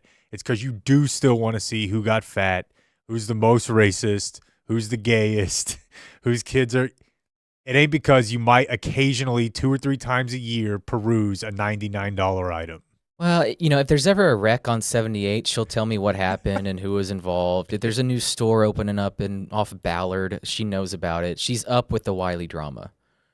And so she saw this post and she wanted to submit this for a bad bit. Because the first sentence says, does anyone here do yard decorating? And this was around the time of Easter, so maybe this person wanted an Easter bunny and a big carrot inflatable in their yard. I don't know. But then it goes on to say, my 4-year-old passed away last year. I hate to honor the day I watched him die, but my therapist told me it's important to recognize that date the same as his birthday. Help, please. So she wants a. Yeah, I'm not calling you. If I do decorate yards, that's a tough one. Or anyone else that has an idea of how Although to I honor can his first death overcharge date. you, you probably aren't going to. If I do come up with a great idea, you're not going to balk at the price. Spare no expense. Oh, it's you don't. You think there's too high of a price for your kid? All right. Yeah, it's interesting. I would have been like, did you not have a funeral? You did do that, right? So you just need an annual thing after that. What's it supposed to? Let's brainstorm. What do you put in the yard? I guess you kind of got to know how he died. You want to put a cross up and put him up there? That's- Seems a bit far. I don't know. I mean, we're just brainstorming. I don't know how to celebrate. this Retire his woman's- number. Yeah. Retire his number. Have that there for the whole year. What if you called her and did say, "Do you still have the body?" Or like, we could do like a crash dummy type I'll thing. put a rock in front of your garage. 3 days later, we'll have him walk out. Now, should anything regarding Big scoreboard that says "Cancer 1." a child who is Lee. passed on, should that be exempt from all bad bit? I mean, I've said that before. I've 'Cause- said that many times before. Because Blake pointed out the lady at his gas station who, in the month of December, would bring up her dead child. But my point is, these people want to lead with this. Like, you want people to know. Yeah, because Like, they want to talk to somebody about it because it makes them feel better. Facebook It's is like not just the place. keeping it bottled inside. That's not healthy, right? You're supposed to. Well, because I'll go into the gas station with my kid, and she's like, I wish I still had my son. Like, what am I supposed to say to that? What do I do? Well, why don't you take this one? For Yeah, like here. just a week. What if we do a trade off then? They just want you to be sad with them, and I don't like it. Don't rain on my parade. Jeez. But anyway, if you'd like to help this poor woman. We should go. We should do something for her. But the therapist is like, you probably just need to move past it, find a way to celebrate. And she came up with, decorate my yard. I guarantee you,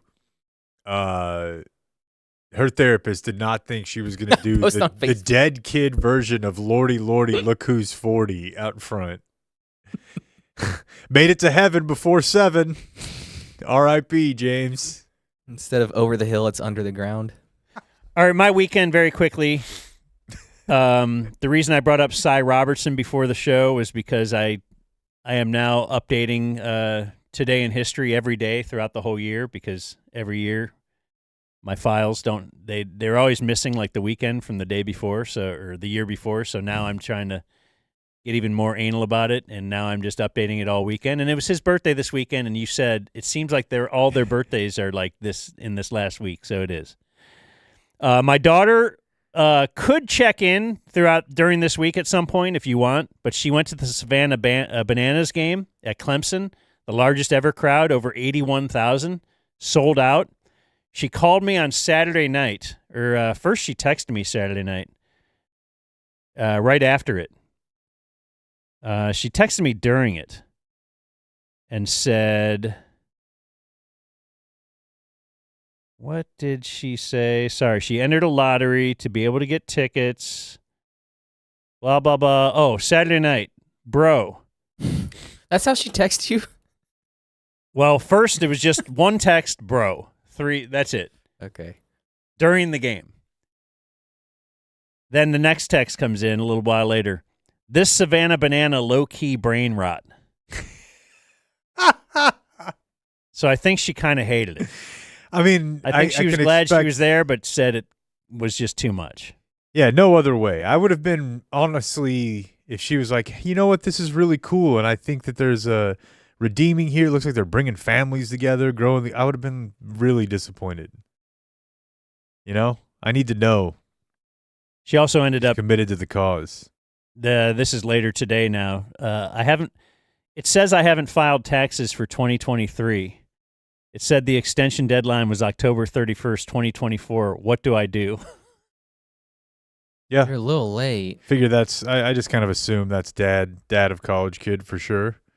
Yeah, I saw videos and it looked I thought awesome. she did it. Yeah, I thought she did. I listened to Jake's Politics Business Wednesday from a couple weeks ago. That was really good.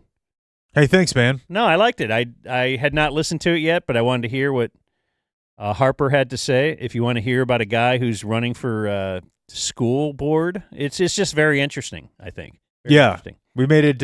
We made the episode free. It's on everything. It's on YouTube. Early voting is going on right now. I think early voting probably wraps up tomorrow. I'm going to go vote in my city today. But Harper running for Plano ISD School Board. And I just want to let everybody know you don't have to vote. You do not. That's what it's about being an American. You definitely do not. Let's see, Savannah Banana. Oh yeah, and then so my big project yesterday was I'm working on some spring cleaning. I couldn't get to it this weekend. Next weekend might be the weekend where I take every single thing out of my garage as if we were moving, clean it all out, and then I want to eradicate half of it. I do need to know from you guys. I might want you to kind of just peek in my garage and say, you know what? I'll take a couple of softball bats. I mean, I just have so much. Yeah, it's a possibility. From, kids growing up for the last decade, and now they're in college.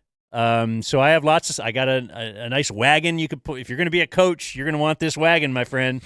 Like the day I bought this wagon it changed my life. It was so great. But no, I'd love to check it out. We wrapped that up this weekend, after Pro Slat came out and our community's done the upstairs. And I'm going to be honest, I could have taken my wife right then when that garage, I needed it's so wonderful. I needed a damn mop. I don't think I've cleaned it for two years. She just was staring at the garage, organized completely. And I was like, I haven't seen that look in 10 years. Now, can you keep it?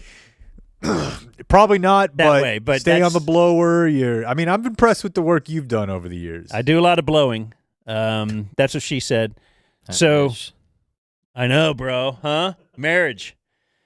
Although I did see Blake's pregnant wife the other day, and I did remember that Blake said he's never been around a hornier lady than his wife when she was pregnant the first time. So I'm thinking this guy is really beat. Well, it ain't me. It's the whatever hormones. I know, but I'm just Yeah. thinking you're probably scoring a lot lately, She'd bro. probably Did- take you. If He was late I the hang other around. day because she's like, "You have time?" Oh, speaking of, she'd probably take me. My wife pulled out the riding mower for the first time. She was riding that around last night, like way And be too gone long. till Like, November. you've already mowed that area. What do you? Oh no, it needs to go. You need to go the other way. She's driving on the street. Yeah, she's just having the greatest time. But no, yes. So part of my spring cleaning though was, man, this coffee pot. It's disgusting. The stainless steel coffee pot. So I went online and looked up some internet tips, and it was like, just fill it with boiling water and drop a, what do you call it? The dishwasher little thing, the little square thing, whatever you call it. Well, we Pellet. use like the pods, but if you have those, Pod. oh, that'll work. Okay. Yeah. So drop the pod in and then go for a walk and come back. And God damn it if they weren't right. Really? It was wonderful. And then I felt bad that I didn't like video it. Ah. I it's just weird. This goes to my Shador talk that I want to have is you have to video every second of your life. You're going to get, hey, if you get prank phone called, you're going to get prank phone called, and we're going to have every angle of it. Like, I did think later I should have videoed that because now it's going to take another 2 years for that pot to get that disgusting again. Yeah, but why do you need the video? I don't know. I just thought that'd be a cool It's not video. like my to put. daughter. I should let you know that is fully infected the youth. Like if I take a picture, she's like, "Can we post that to all of them? Instagram, Twitter, TikTok?" I'm like, "No, we're not. Mm-mm. We're not. We don't." That Like you just want to live your life. She just and I'll have the. I'm like, "Why? Why do you want to do this?" She's like, "Don't you want everyone to see everything you take pictures of?" Right. No, it's a coffee pot. So also on the internet, I think I told you last week or recently that I had seen this thing that it looked like it worked. So we have a couple of like an old pancake pan and an old frying pan and a popcorn pot, whatever, that are really they've got a lot of buildup and stuff over the years. So I caked it with tomato paste. Supposedly you cake it with tomato paste and leave it on for a half hour or an hour, and it just eats away at everything. And I am here to say it does not work the way they said it was. But tomato paste all over my hands, all over like I ruined the sponges. Right. You had to eat dry pasta. Yeah, I had to eat dry pasta because we had but that did not work as well. All right. This is So- a new Wednesday series. What, just Handy hacks? Dan. Life hacks? Yeah, dad, whatever, dad something. Break. You want a break? All right.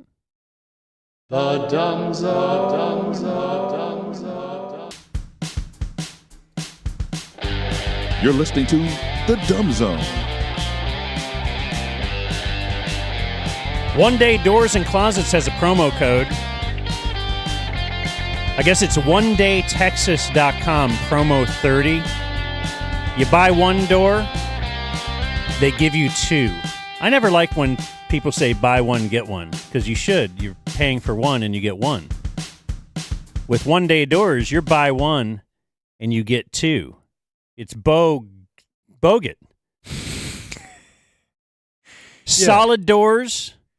That'll keep the noise out or in. So if you and a man was sorry, in a corner sorry, doing sorry, something you wasn't sorry, supposed sorry. That's Better than hollow doors? I that's thought your my- audio didn't even work. Yeah, how'd that play? Sorry, I don't know. You can replace- Cat Williams is not part of the One Day Doors spot. Replace every interior door in your house in just one day. That's the bit. They have 3D measuring technology. They'll make a digital blueprint of your existing frames. Then they custom cut the doors to fit in those frames. They'll do the work right in the truck outside on your curb. They'll bring them in. All done in one day. You won't believe it, Jenks. You're going to love it. OneDayTexas.com/promo30. They say that getting yourself a new door, it's like hanging a new piece of art in every room. So do that with OneDayTexas.com. I think it's like having a new door in promo30. every room. Yeah, it is like that too. It's like that too. But it also says a new piece of art. Well, I like pictures of doors, though. I hang up pictures of doors. If you've been to my house, you'll know. You'll be like, what is this guy's deal? So, Yep. yeah, One Day Doors like works perfectly for me. Two birds. So where were we? Oh, Oh, yeah. I was just going to tell you guys, I forgot. You know how we do like the I haven't thought about Luca in a minute? Like today I was going to wear my Fire Nico shirt, but I didn't want you to think about Luca every time you looked at me. Oh, thank you.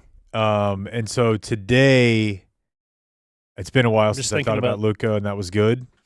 And I went about an hour and a half not remembering that my car died, my battery, I think, and that I had to Uber to work today. And that when we end today, I have a predicament on my hands. Oh, man. You need a ride home? Kind of. Okay. Blake, can you drive Jake home? No, I rode the train. We'll figure it out. It's just one of those. It's like, oh, geez, that's hanging out there. That'll be a fun afternoon. So your car, yeah, I don't get this because you said your key fob didn't work, but also your phone, whatever technology you have to start your car with your phone, it wouldn't work either. No, it wouldn't unlock. It wouldn't. I have no idea what I'm going to do. And we can't blame. I don't have a physical key. We can't blame a drunken stupor for this. Like that, isn't that cool? Like you had stuff in your past that you can kind of write off. Yeah. Well, the problem is that for many this. years, people did not understand that this happens. Like, I remember one of the first things I remember my parents being mad at me about was like losing an Adidas track jacket they bought me. And I was not using drugs and alcohol in 6th grade, but it was a common thing. I've just always, but that's frankly offensive on your part because this is just my battery died. Well, we did tell you to get your oil changed while we were in San Antonio. And you know, I'm gonna tell you something. If you want to bring that back up, let's bring it back up because I've thought about it a lot. And When did we tell him that? I don't remember this. Shut up. Here's what bothers me about it. So Dan drove my car and noticed that the thing came on and said oil change required. You know, you're this much over. And he was silly to think that your car needed an oil change. Well, he was going to keep that to himself, I think. And then we got in the car together, and now he's like, oh, it's too obvious. He had to point it out. Like, oh, don't you hate that? But you would think that a guy that was anal enough to have noticed and said something would have looked up at the sticker and seen that the sticker was 3,500 miles into the future from where the odometer was and would have thought, obviously he's on top of it. They just didn't reset the system. No one's looking at that sticker. Are you mad at me? No, but he's saying that I was charged with not changing my oil, which was because you got in the car and you ran right to your little butt buddy and was like, Nathan changes oil. Way out of. I had to drive your car that night, and it felt a little off. Yeah, that was the best part of the whole thing. Is I brought it up when we first got in the car, and Jake was just like, "I don't want to talk about it." Because I'd already been through it with him. And I'm like, "Look, I promise. Look, the sticker says I changes it. We stopped at a gas station, And that's more important when you are a drunk guy or former, because you really want people to know that you're on top of things in your life and that you're not just letting it all fall by the wayside. So it actually bothered me. I'm like, damn, Dan definitely thinks I just don't change my oil. But Dan, the best part was that was when we first left the concert. So we're driving home, kind of just trying to figure out what we're doing for food. No one's really talking. Stop at a gas station, and Blake goes, "Man, this car drives like it needs an oil change," and the entire car just fell out because like it was a shot. Immediate timing. So I don't know how to start my car. I don't know how I'm going to get in to pop the hood to jump the car. Well, that's just a release, your hood. Yeah, but it's inside the car. I've never done it from outside. I know it's possible, but they can't do it when I get my oil changed. Is it possible from outside the car? But there's no key. No, there's never been a key. That's crazy. Do you have a code? There's no hole for a key? There is a hole for a key, and like, can you pull out Yeah, in the middle of the key fob? Most fobs have a pull-out key. probably. This occurred like 5 minutes before I needed to be on the road to go to the show. So it was call Dan, see what's up, get an Uber, figure it out. But you see why we would think you wouldn't change your oil if you don't know how to use your key fob, right? It's a fair point there, Clifton. The car didn't start via phone, okay? There were other factors that made me think this is more than just a fob. Anyways. And I know your name isn't Clifton, but we had an intern that we would inadvertently call Clifton all the time. Bill Belichick. Oh, my. Let's talk about Bill Belichick. And speaking of promo codes, let's just pump up Lone Star Beer while we're at it. You can get this sweet hat that I got. They got cool merch The at coolest. LoneStarBeer.com. DumbZone21 is the promo code. And you, too, could be wearing this cool hat. You might not look exactly as cool as me, but you will be giving me. You'll be giving Dan. Or giving Lone Star. Giving the national beer of Texas. So thank you, Lone Star Beer. Fantastic partner of ours. Where would the watching parties be without our friends at Lone Star Beer? Well, they'd probably still be in the den. They just But wouldn't you be know as what fun. I mean. It just yeah. Lone Star Beer. Section 101 at the things Gilf. When you go out to Globe Life Field, please get yourself a Lone Star and send us a photo. You know what I might say? Hit us up at the Dumb Zone. Get yourself a Lone Star Light. Because I am superficial, and I want you to worry about your figure. For me. Bill Belichick was on the CBS Sunday morning show. Apparently sat down for an interview because apparently he has a book out. Yeah, I didn't know any of this. I So he forgot wants to to tell pimp a you. book. One part of my weekend check was I went to Peppa Pig Land. Oh, It was great to spend time with my family. Gross. Yeah, I was thinking that'd be fun. no. Peppa Pig has accents. You'll be happy to know Peppa Pig Land, very little affiliation with the brand or characters of Peppa Pig. Oh, my bad. It's called Peppa Pig Land. I I just know. assumed it would be It's about Peppa pretty much Pig. just rides, but rides not that like kids are just tall enough to get on. It's like rides made for 6-year-olds. So that was cool. But the cool part is I was there with TC and his family, and this interview had come out like an hour before. So we were just able to watch it and talk about it together for like an hour. And I'm with him. This is the most amazing sports story we've had in a long time. We can't say enough about it. He's Bill Belichick. Just pick a random thing. Like you would never It's have the ultimate Mad Lib. yes, and just the opposite. Like if you had said at one point, you know what, Ron Washington will be busted for cocaine, he'd be like, all right. Oh, speaking of that, I have a new Griffey list candidate. This morning, you're going to hear it later on the show this week, but we interviewed Eric Nadel, and while we're sitting there with him, I'm like, he's a Griffey. Okay. He's as Griffey as he gets, I think.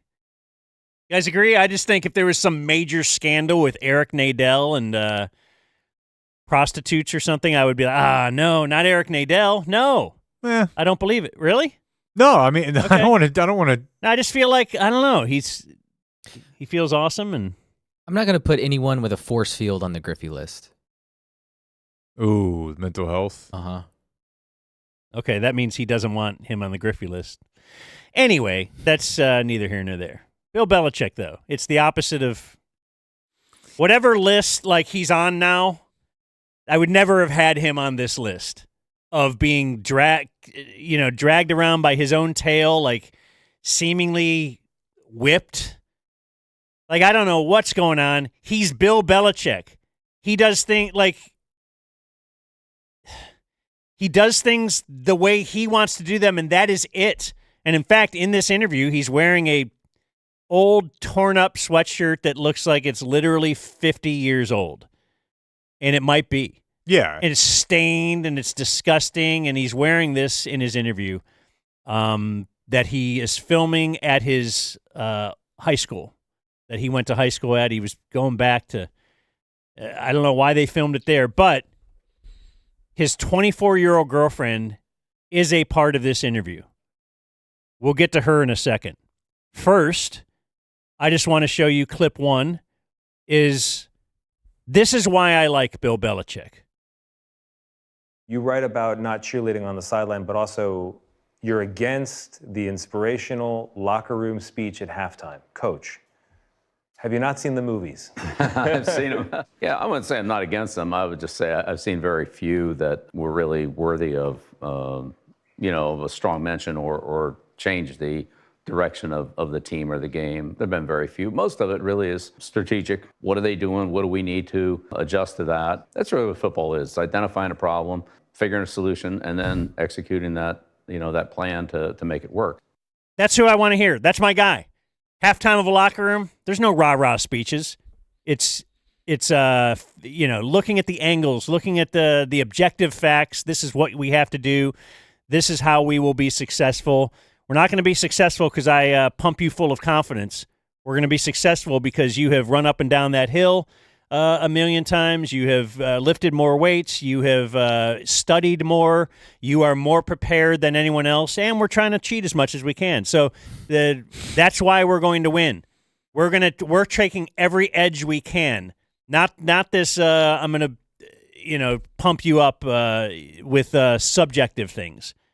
Objectively, this is why you can and will win, and that's my guy.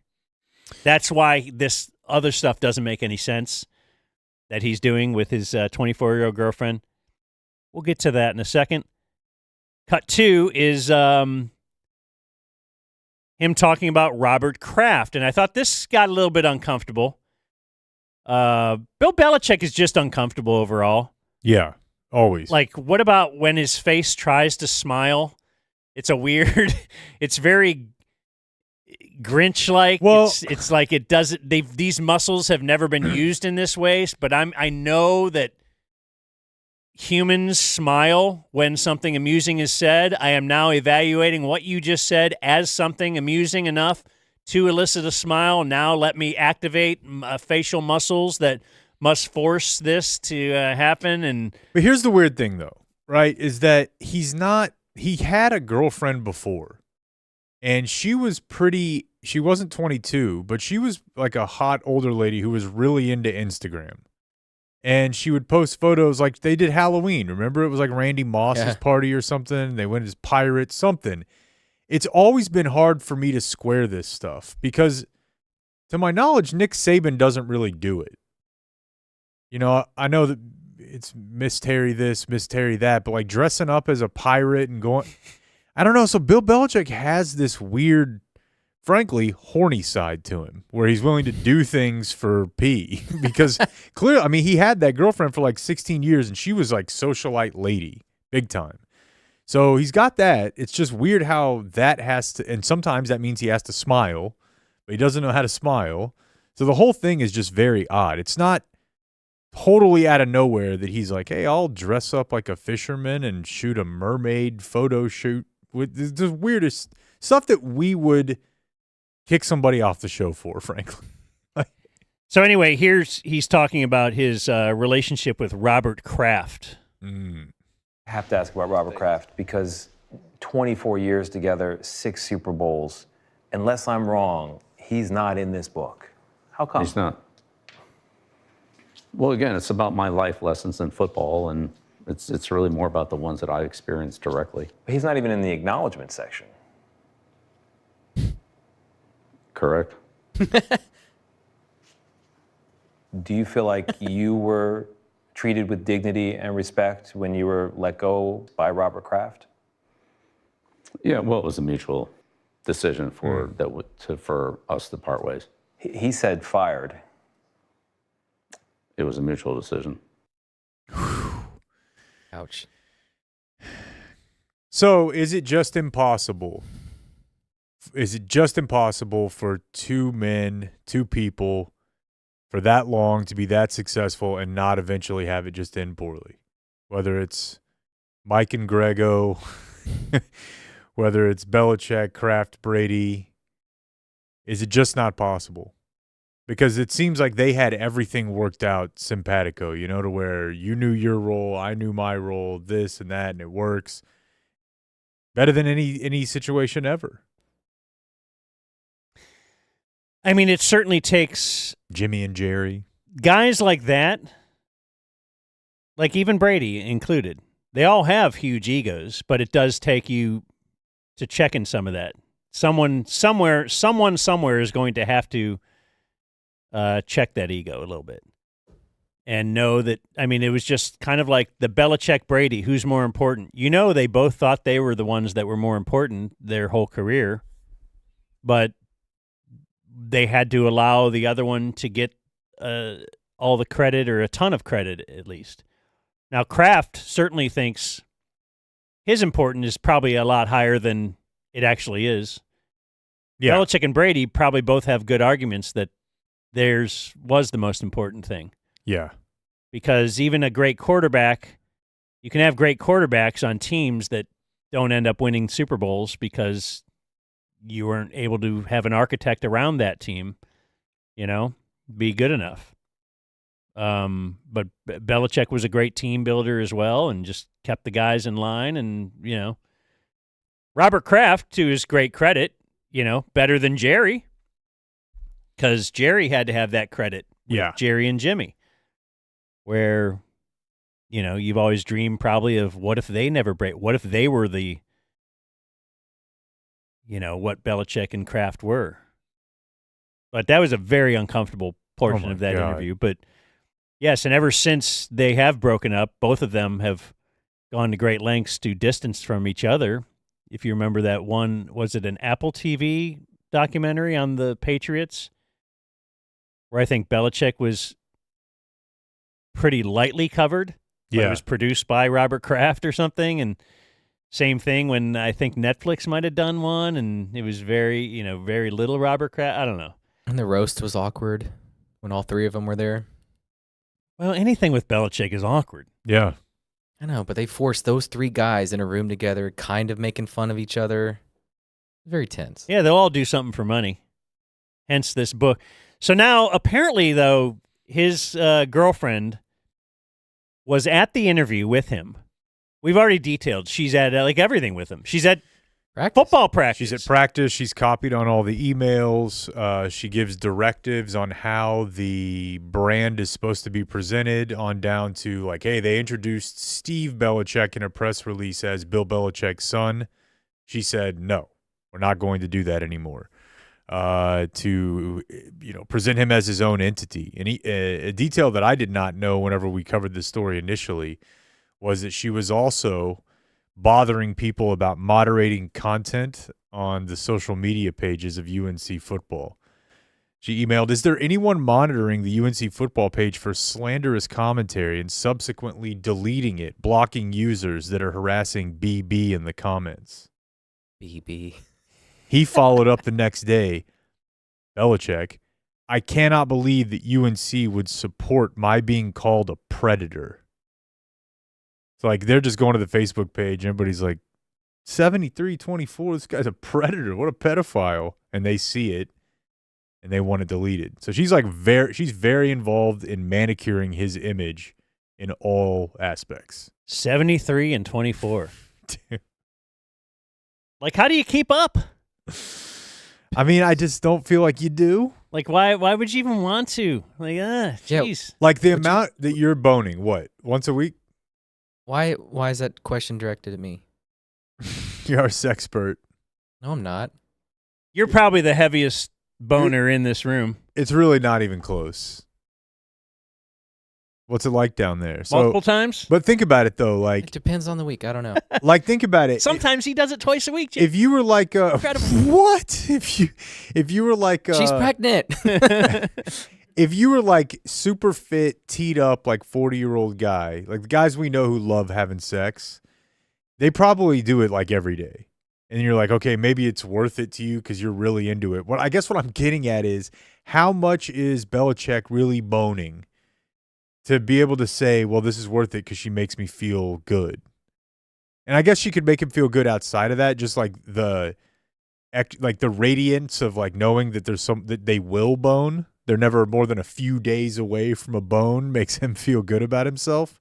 But they can't be fucking that much to where he's willing to throw his entire life away, all of his values. Well, his girlfriend is mentioned in the book. Well, so Robert Kraft is not. Yeah.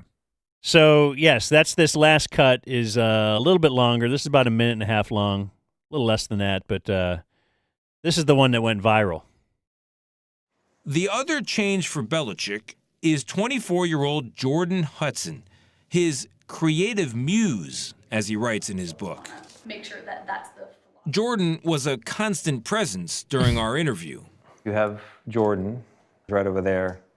Everybody in the world seems to be following this relationship. They've got an opinion about your private life. It's got nothing to do with them, but they're invested in it. How do you deal with that?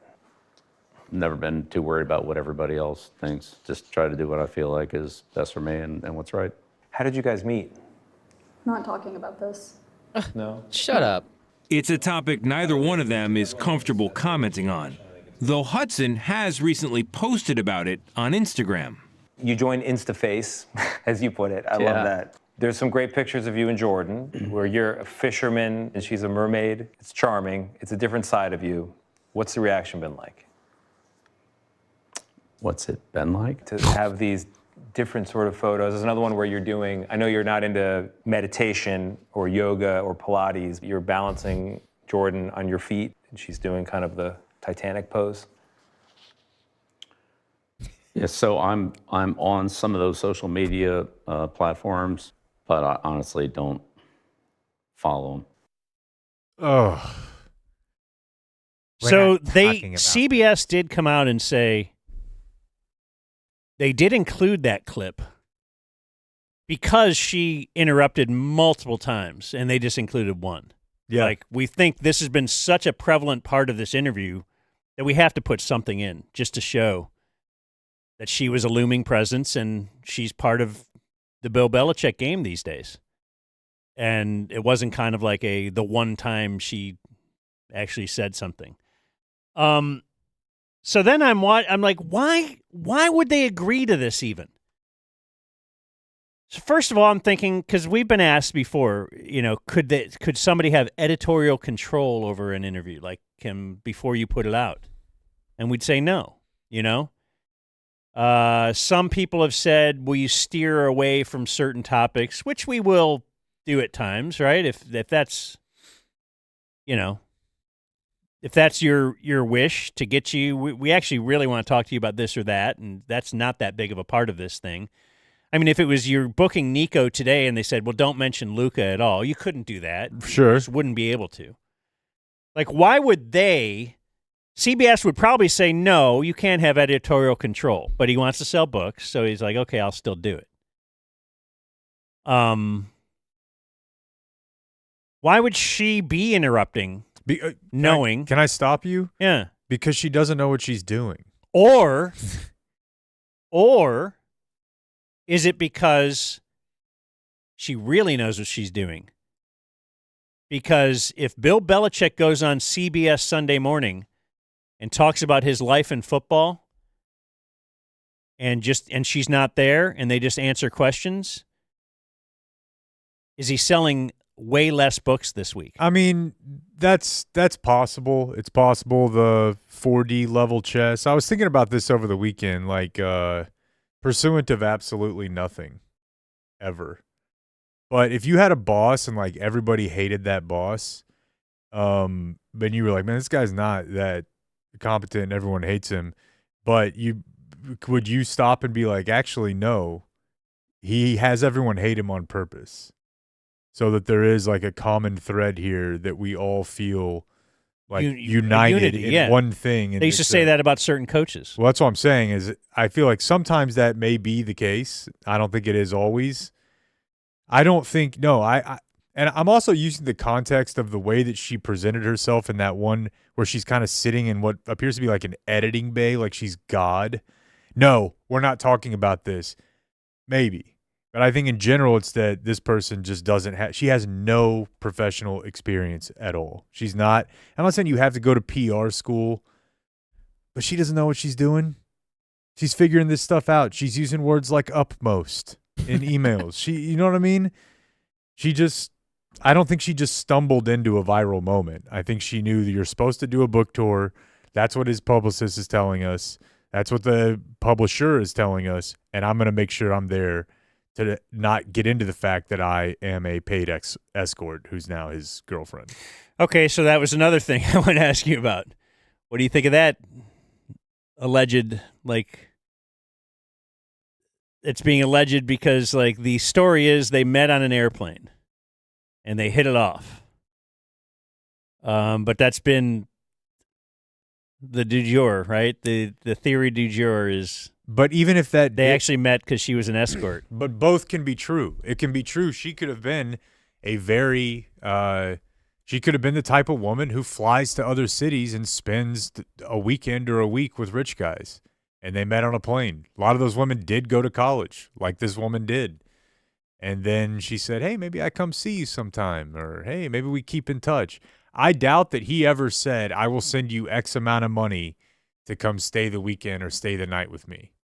But I think it's very possible that she was in the game of the type of women on Instagram who, for whatever, will come visit you.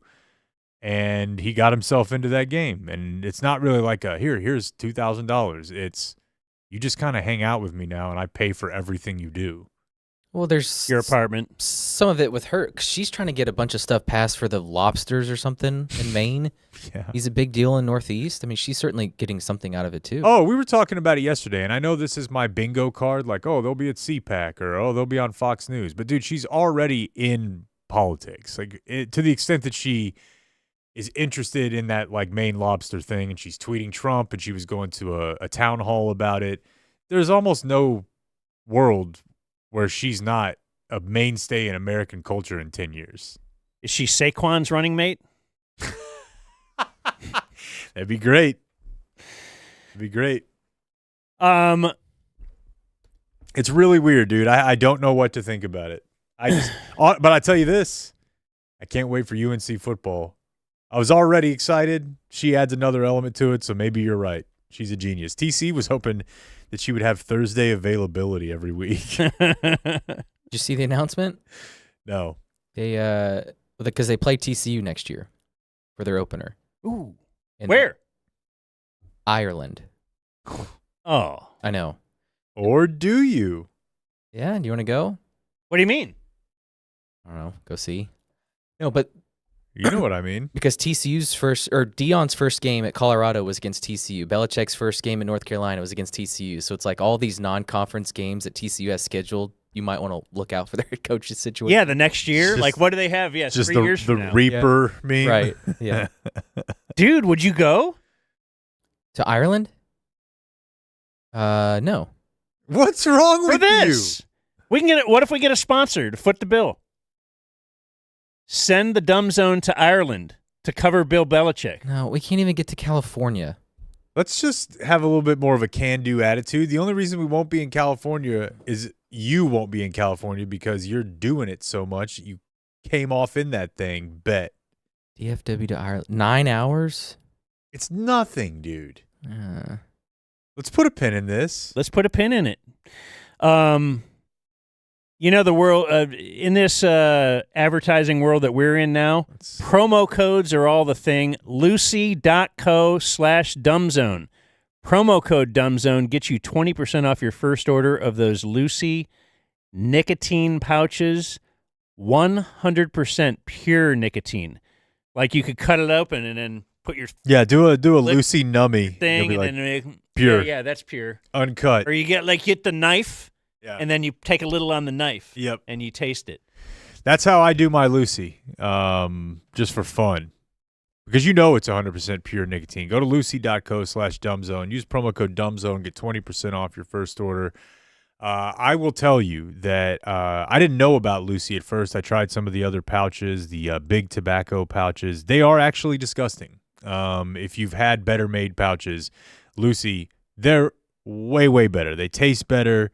It's just an overall better experience. You can tell it's a better made product. So if you're into the pouch, fuck them other pouches, what I say. Fuck them pouches. Lucy's the one, bro.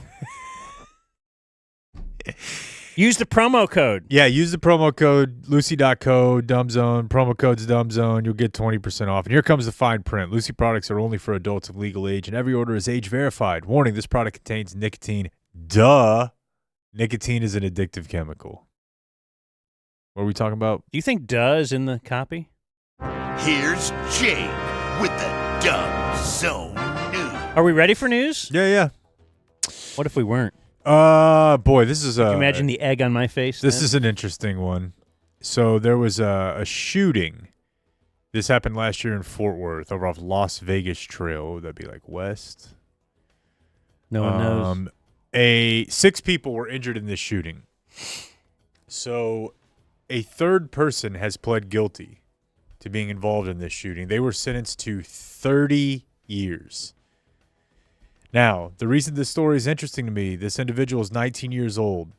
They were sentenced to 30 years. They did not fire any shots and were not present. They planned the drive-by shooting and got 30 years.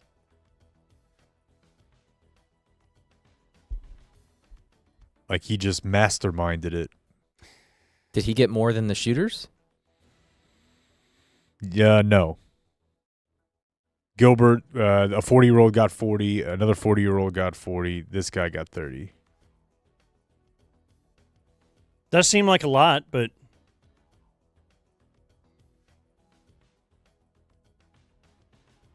like, do you feel like this is wrong to get this big of a sentence? What are you saying? I think it's probably... No, I don't think it's wrong at all. I wasn't certain what the sentence would be for something like that. What did Ethan Couch get? Bingo. Do you hate Ethan Couch talk? No, I mean, I don't know that he got anything, right? Right, he plowed into a $500 fine, 6-month community. That was an earlier one, actually. Ethan Couch? Yeah.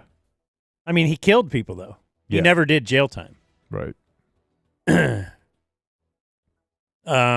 That's why you don't want to grow up with too much. Or no, that's why you do want to grow up with too much.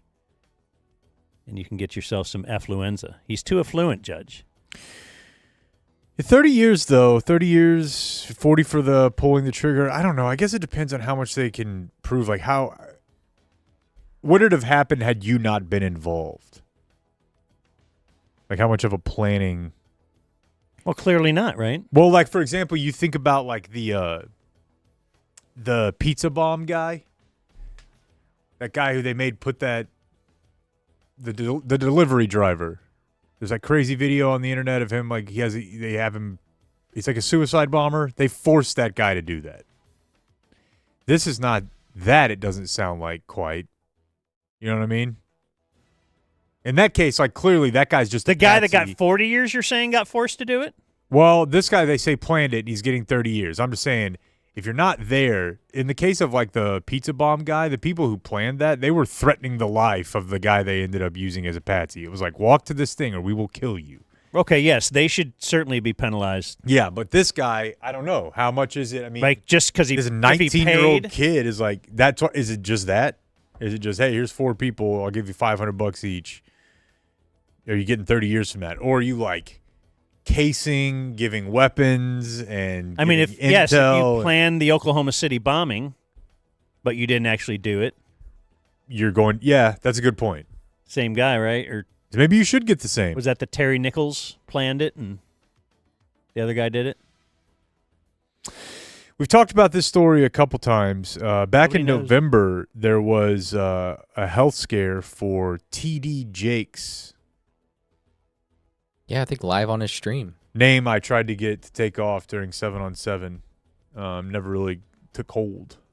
That's a good bit. One of the boys, Did you never score? Was that the problem? At 7-on-7, I scored a lot. Did you? Yeah. That was easy money for me. We got video? I'm sure, yeah. Are you going to show us your skydiving video? Yeah. Once it's all cut up, I guess. They sent me a long GoPro video. Leave in the vomiting part. I think I will. So TD Jakes had a medical event on the stream back in November, and he announced that he will be there'll be a leadership change at the Potter's house. Now, what the articles in the mainstream press do not cover is that many think that he had that heart attack right around the time people started mentioning his relationship with Diddy. Ah. Yeah. Cat Williams went on Shannon Sharp's podcast. I think I have some of that audio. And we can play. Maybe I can play a little bit of this if I'm up, Blake. We'll It's like see. the Randy Johnson And we flu. don't care nothing about the other side. Period.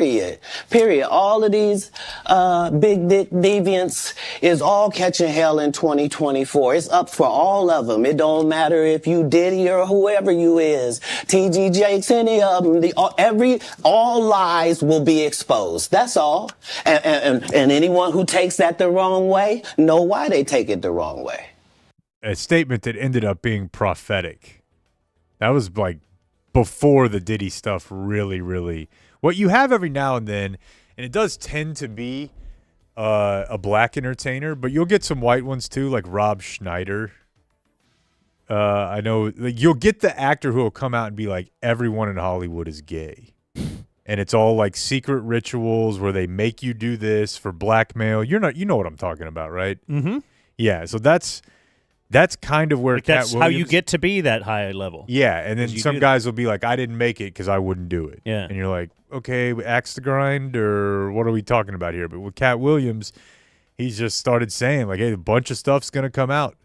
And then from there, you started seeing little tidbits of like, hey, TD Jakes would actually go to Diddy parties. Now, for TD Jakes' side of things, they say that, and I believe they've actually sued as part of a campaign against misinformation on YouTube, which I don't exactly know how you do that, but it says here that they had asked a court to intervene. That there was he was saying that it was AI generated misinformation, but no, it is. There's really no proof, but it's kind of funny that he had a heart attack like right after everyone was like, this guy was at Diddy parties. And now they will have a leadership change. I also think it's kind of funny, maybe it's kind of cool, that when it comes to churches, like, they can just make up titles. So when they say they're announcing a leadership shift, it's not like they're Viacom or Universal, who has like a COO, a CFO, a CEO. So it's like, okay, there's a leadership change. Jakes will remain chairman of the board and the spiritual overseer. It's like, we should do that. Is that you? Well, that's what I'm saying. Which one of us would be the spiritual overseer? Well, right now, I feel like if I'm willing to concede that it's not the year of Jake, you can at least give me spiritual overseer right now. Yeah. But there's no reason we can't come up with like a number of these things. I think Jasmine has a title like that. Like she's programming coordinator or something. Yeah. Whatever. To make it sound cooler than doing sales. Let's just let's throw them all on the email signature. I love spiritual overseer. That could be good. Yeah. But you're a minister of pizza. Well, I'm not limiting you guys to one. You can be both. Oh, yeah.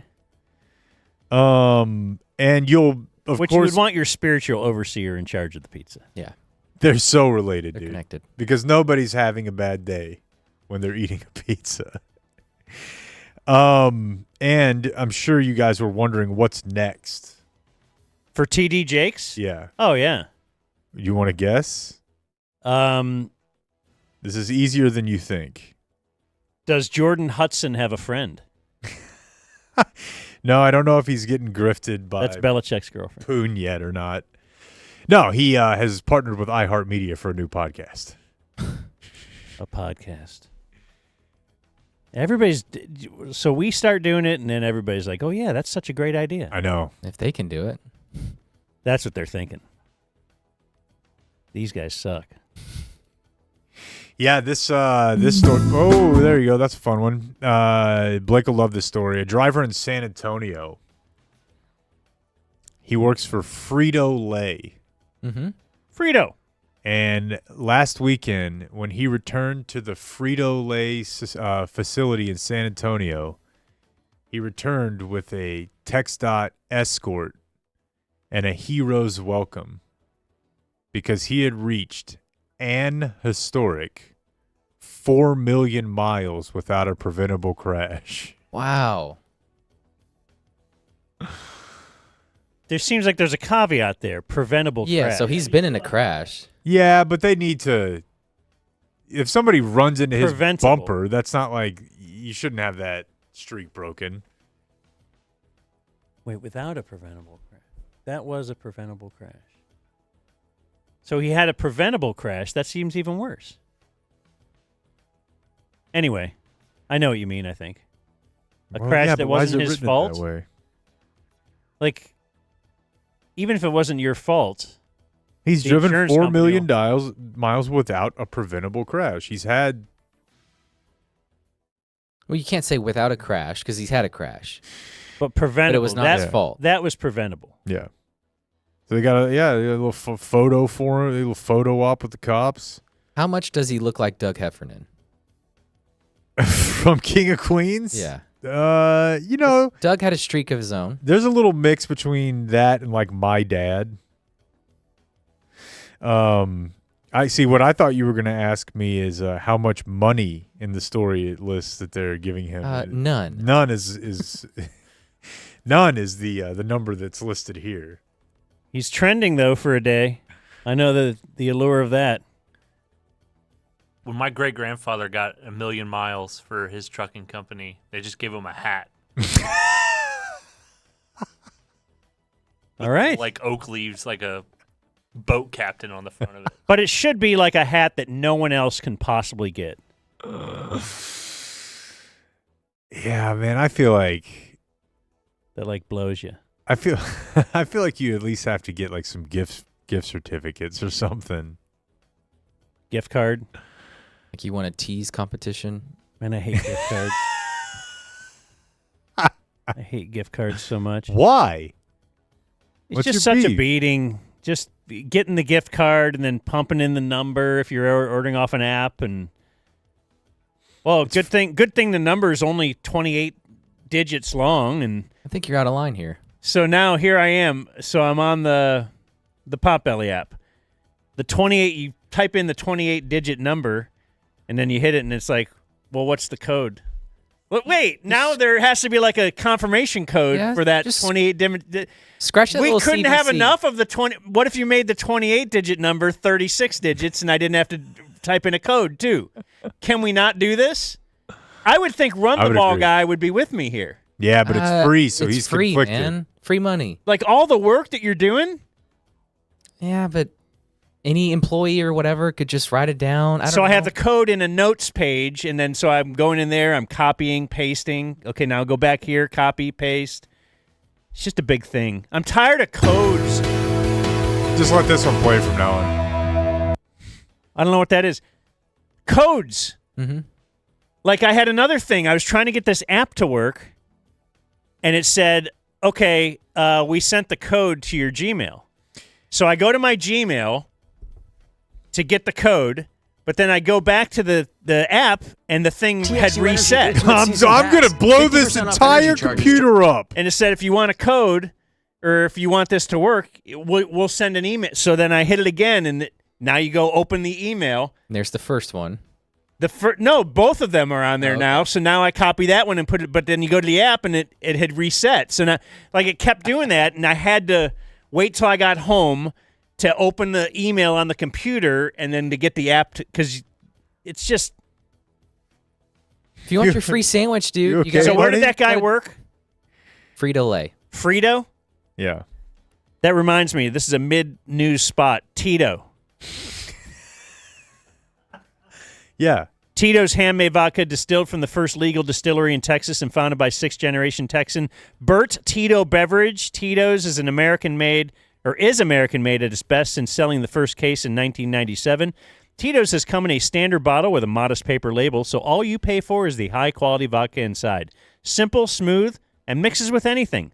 Tito's is America's favorite vodka for a reason. 6 times distilled till it's just right and naturally gluten-free. Tito's is a high-quality spirit made for the smoothest martinis and the best Bloody Marys. Beyond the bottle, Tito's has gained a reputation for giving back, teaming up with nonprofits around the world to serve its communities and do good for dogs. It is the vodka for dog people after all. Make your next cocktail with Tito's and learn more at Tito'sVodka.com. Distilled and bottled by 5th Generation Incorporated, Austin, Texas. 40% alcohol by volume, distilled from corn, copyright 2025, crafted to be savored responsibly. See, that's what I do when I get a little worked up about something. Just have a little Tito's, you're going to be fine. No doubt. That's what TD Jakes should have done. A little heat. Just chill out, man. How about a little mid-news spot? How'd you like that, guys? Kind of worked that right in there. Rhymed it with the story. Yeah, I mean, I was pretty much based on time done with the news, but so it's more of a later. But we can go back to the well if you want. Should I mute your computer? You probably should. No, if you're done, then you're done. It's kind of fun just hearing what comes out of your computer. Yeah, we're done. If you're done, you're done. If you're done, you're done. Zone News. Like Peppa and Pig Land. subscribe. Speaking of Tito's, we will be at the Byron Nelson. Ooh, we will. Byron Nelson. Wait, is that this Friday? It is this Friday. Are we still doing it? That is certainly That's the the plan. So come on out and see us this Friday. The show's from 1 to 4. The mom game will be there. The Soroys, both Soroys with their friend Danny Bayless will be there. Tito's will be out there, of course. You could try some of those Tito's transfusions out there. We'll be near the 17th. Let's make this a party. Kids under 15 are free. You can get in for $75. This is going to be a day. Can you imagine Chappie with these guys? If kids under 15, like Jake today. Oh, my God. He'd be swearing that Jake is under 15. Biggest 14-year-old you'll see. Maybe we can get him out there. Be good. Maybe we can get Chappie out there. Will they have frozen transfusions? They will. Because those are badass. They will. They will have the frozen transfusion. So let's party, man. All right, Let's have I'm it a full day. Let's get us some Soroys, some golf. Maybe we'll do the old ticket bit of measuring. Sure. Like at the Byron that they did. We can all You do said that. the mom game will be there. That's right. Yeah, but now we've advanced in culture. We're not going to measure boobs. We're going to measure penises. So That's right. You got a big one. Let's see it. That's right. Come on out and see us Friday at the Byron where we'll measure you. Thanks, Tito's. It's going to be a great time.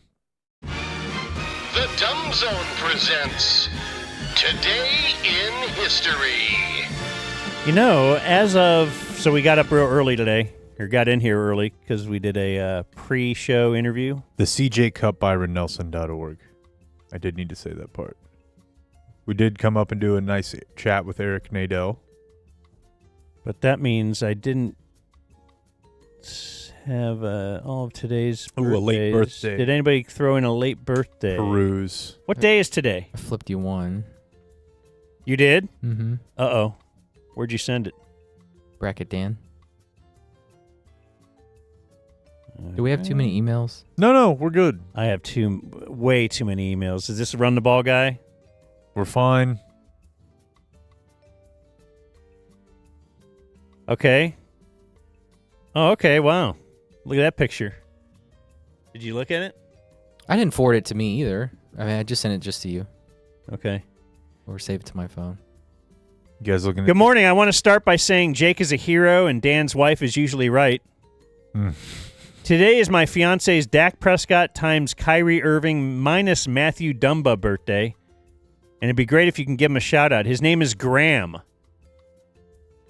I'd say he's your biggest fan because he listens to every word y'all say except when I'm talking over you. Thanks and happy Monday. This is from Courtney, who sent a very racy photo. Yeah. As of now, the centerpiece of our wall. Heck yeah. I don't know that we can put this on the wall. What's happened to you? Well, I hope Fox doesn't get mad at me. There's some have nudity in our boobies on the wall. What if John sees it? What are you, Bob's dad? She's- Grab a Sharpie. She doesn't have a shirt on, bro. Put a burqa on her, too. It's natural. Once you grow up. Well, it's already on my wall. Not And then I burqa. just opened a it. jab. Also, Dan, I do have a birthday. My mom, Gloria Vendries. I don't know if that's how you pronounce his name. You know, Tom? Mm-hmm. Turned 101. Wow. Saturday.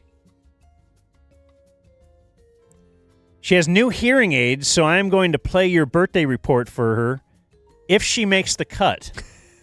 As I'm sure she will love it. Now, he did not send a photo like Courtney of Gloria. My mom is a Yukon Husky alumni. She is undefeated, holds a 4-0 record against Team COVID.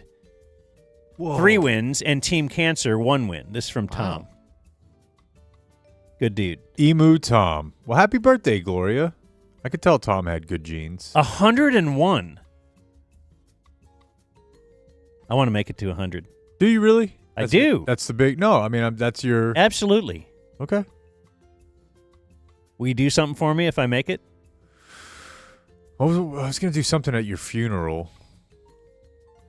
You had a funeral bit last week. Will you renew your vows with me if I make it? Happy birthday, Gloria. Happy birthday, Gloria! Yeah. No, she got hearing aids. Like that's what she got for her birthday? Yeah, you can talk normal. What do you think of The Accountant 2? Yeah. I wonder if she loves her some Stallone as well. Yeah, I don't know, but it's a it's little weird to think older about than because my she was mom, so 25 to 30 when your mom was. Yeah. I wonder if she's into like Rock Hudson. Right. Did he have AIDS? He ended up having... Don't tell Gloria. Well? That was her... She really loved him. So today is Monday, April 28th. On this day in 1967, heavyweight boxing champion Muhammad Ali was stripped of his title after he refused to be inducted into the armed forces. Inducted? That's what it says. Yeah, that's just I'd never heard that way. On this day in 1993, it was the first ever Take Your Daughter to Work Day, promoted by the New York-based Ms. Foundation. It was held in an attempt to boost the self-esteem of girls by having them visit a parent's place of work. Okay, how did it work? Did everything do good? Well, later, it was expanded to include sons. Because that's when I started saying the white man is being kept down by the world, so I demanded that we be allowed to go to work as well. And to sell Girl Scout cookies. That's right. I want to be a Girl Scout, and I want to work at Hooters. You think there were a lot of daughters that went to work at Hooters? Yeah. Oh, on Take Your Daughter to Work Day? Yeah. Oh, I don't know about that. And on this day in 2018, Jacob Cartwright, he was a trucker who went missing in a snow-covered area of Oregon for 4 days. After his GPS device sent him up the wrong road, he emerged from the rugged region after walking 36 miles to safety.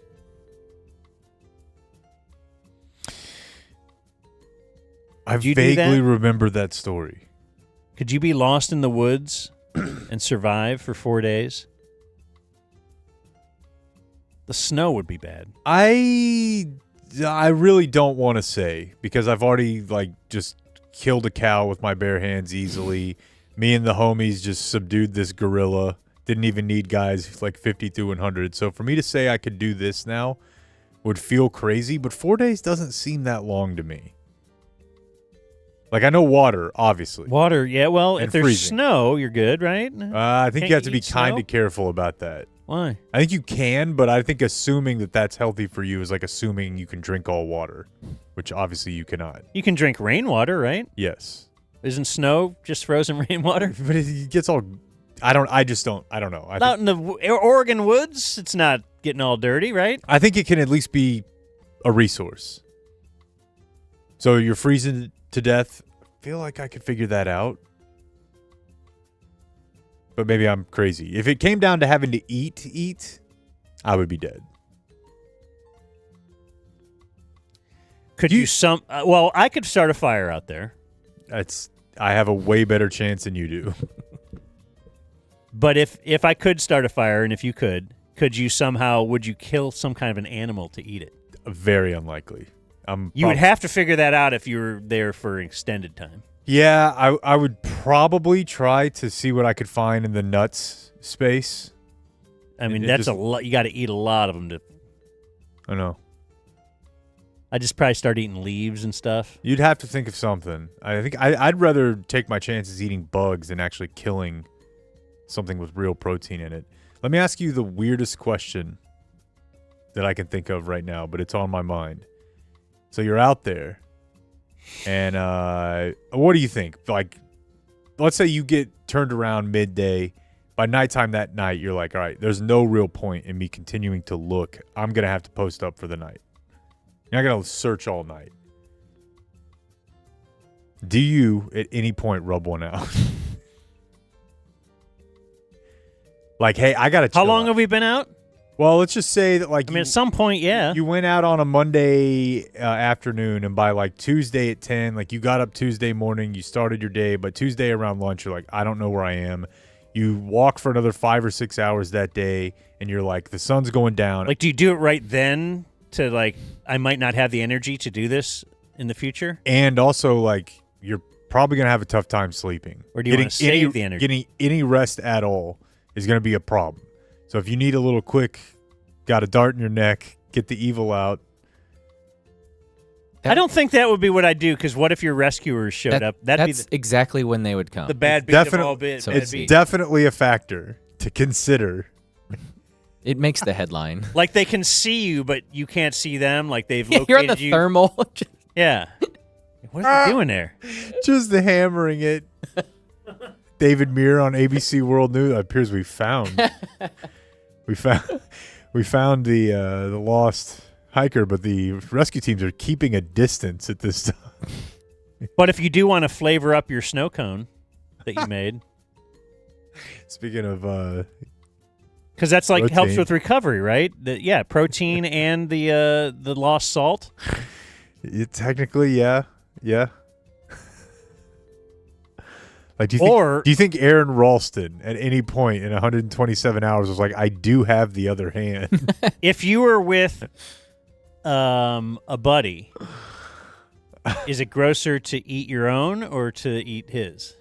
If it's just put on a cone. It's grosser to eat his. Way grosser. Yeah, I agree. I was just looking to see what you'd say. Other birthdays today. DeMarcus Lawrence is 33. Where's he playing? Seattle. Shun. He's got to get back in the good graces. Seattle. He's outside of the family right now. What did he say? That he knew he'd never win a Super Bowl in Dallas. He's got a point. Josh Howard, 45. Coach. UNT Dallas, right? Mm-hmm. Mm-hmm. Who would know they would have their own basketball team? Isn't that weird? Well, there's a lot of basketball teams out there, man.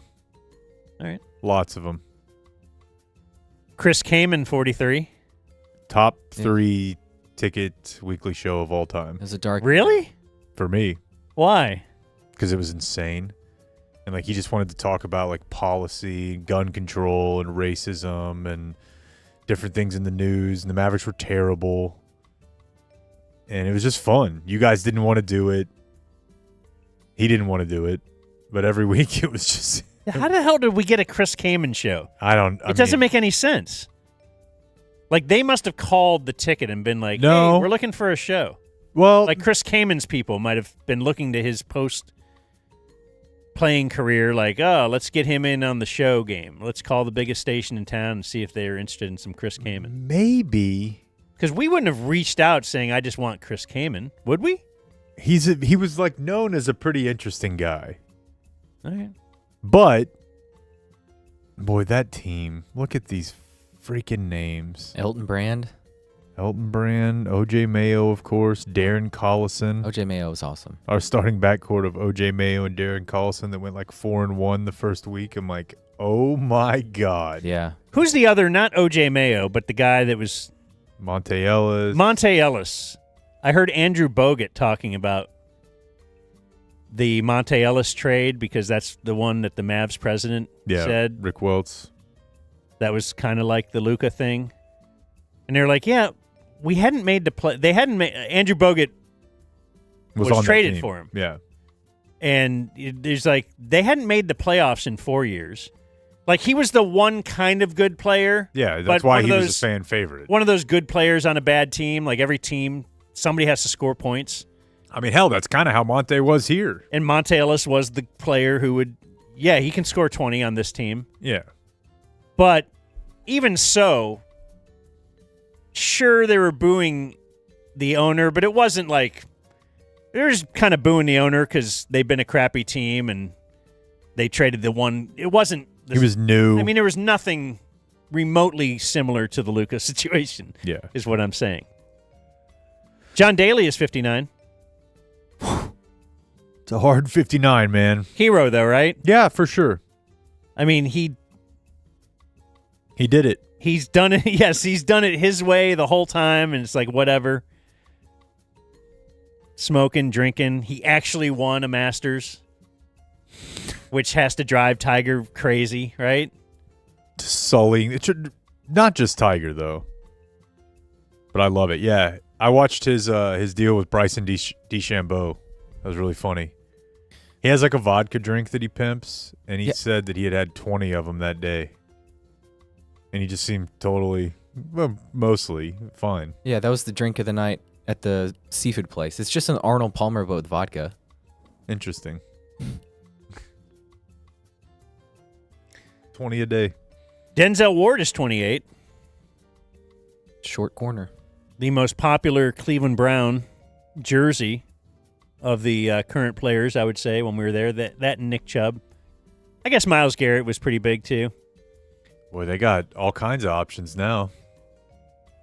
Well, the thing about – so Denzel Ward tweeted at Shador, like once he got drafted and was like, legendary, we're going to kill it and all this.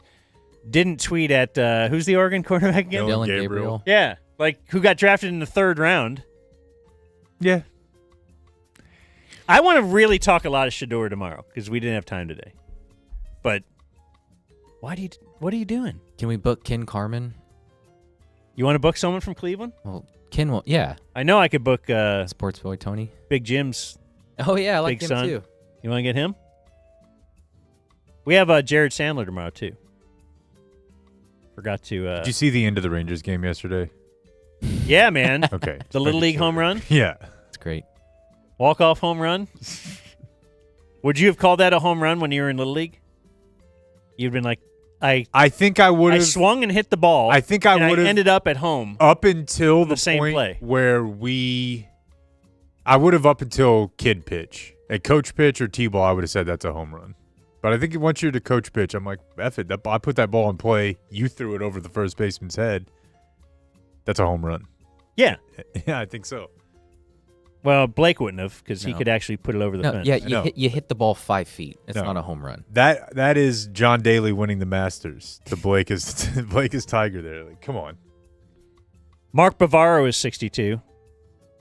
A name that would be brought up by Bill Parcells. As what was his? Who was the first one? Ben Coates, or was he second? Well, Mark Bavaro was the guy. I think Parcells brought it up to Witten. Yeah, because Witten had like an appendectomy and didn't play that weekend, and it was like Mark Bavaro had a bone sticking out his arm and still something. Yeah, no, I think that's how we ended up with the helmet game. Want to do a sponsor mention mid today in history for Frankel and Frankel because they've been a long-time sponsor, and they are personal injury attorneys that if indeed you get in a wreck, that's who you call. 214-333-3333 or 817, and then all threes. They've helped out thousands of people here in DFW area. They're located in DFW. Give them a call. You'll talk to a partner. So thank you, Frankel and Frankel, for supporting the Dumb Zone. Look, we don't want you injured. We just want it to be easy if you are. Yeah, we kind of want you to get in an accident. Frankel and Frankel kind of doesn't. They're a lot cooler than us, but if you get in an accident and then you use Frankel and you get your payday and all that, and then everybody's going to win, really. I'll tell you something and what else. are you going to be out? Just a car or something? You get in a Maybe car a knee? accident. You get in a car accident. So you don't have a knee. And you're injured and you need a personal injury attorney and you call anyone but the Frankels, you're going to need a personal injury attorney. Catch my drift? I do. Drew Scott is 47. Jonathan Scott is 47. Oh, wow. Yeah, a lot of time in my life spent with these with the property bros. A lot of time. I think one of them's married to someone famous. What's their bit? I don't really know. Are we flipping houses? Yeah, I think they probably started out as actors, but they were into carpentry, and they're both, by a certain standard, like hot. And like they make one of them kind of the guy who's like cool, and the other one the guy who's a little more rugged. But yeah, I'm a fan of that show. Jay Leno, 75. Oh yeah, so Jonathan Scott is married to Zoe Deschanel. Oh wow, which is a pretty massive. That's a big get. Kick up the rankings. Yeah. Do your Jay Leno, Blake. Don't you have a? He's got. My face is on fire. A big chin, bunch of cars. No, I thought you were gonna do your voice. Do the one you were doing in San Antonio. The Leno. I don't have one. I don't know him enough to. Do the one you were going to do guy. for your 15-minute set. Modest as the day is long. Bridget Moynihan is 54. Brady. Jorge Garcia, 52. He's the fat guy in Lost. Oh, yeah. What We else had him has on the this guy show. been in? Penelope Cruz, Hurley? 51. Yeah. Did you guys do Lost at all? No? No. Too many episodes. I started that one with Seth Rogen this weekend. Yeah. First 2 episodes. I like it. Okay. The Good. Studio. Yeah. I think you'd like it, Blake. But Is Jesus Christ. Is don't need to have you acknowledging me or anything. Is Penelope Cruz Did I really need to basically say okay there? just Walmart Selma Hayek? Boy, you're onto something. Like, still pretty great. You get what you need. Mm-hmm. Okay. But you know there's a little something else out there. A little better. Jessica Alba, 44. What's her bit? Hot. Being all hot. Pouty. And then rap birthdays today. What? Too Short, 59. Okay, I do. I can actually at least recognize Too Short. Big Gip, 53. I can't recognize. I don't know Big Gip. Okay, it's Gip with 2 P's. I could have guessed. Big with 1 G. I don't know much about this gentleman. But Too Short, you'll sign off on? Too Short is a big deal. I think he did some stuff with Cuddy. Who, Big Gip? No, Too Short. That's how you know Too Short. Yes. Did some stuff with Cuddy. Mm-hmm. Okay, well. Born on this day now dead, Oscar Schindler, Harper Lee, and Saddam Hussein. Do you think he jerked it at all while he was in hiding? Maybe. I mean, you know you're about to die. How long was he gone? What, a month? Well, he probably had some ladies, right? Sent to him. Like forcibly sent to him. You would, yeah. You would hope. Yeah. You know, you put in all that work. Dead on this day, still dead. You have Benito Mussolini. You have Jim Valvano. I don't know that I get it.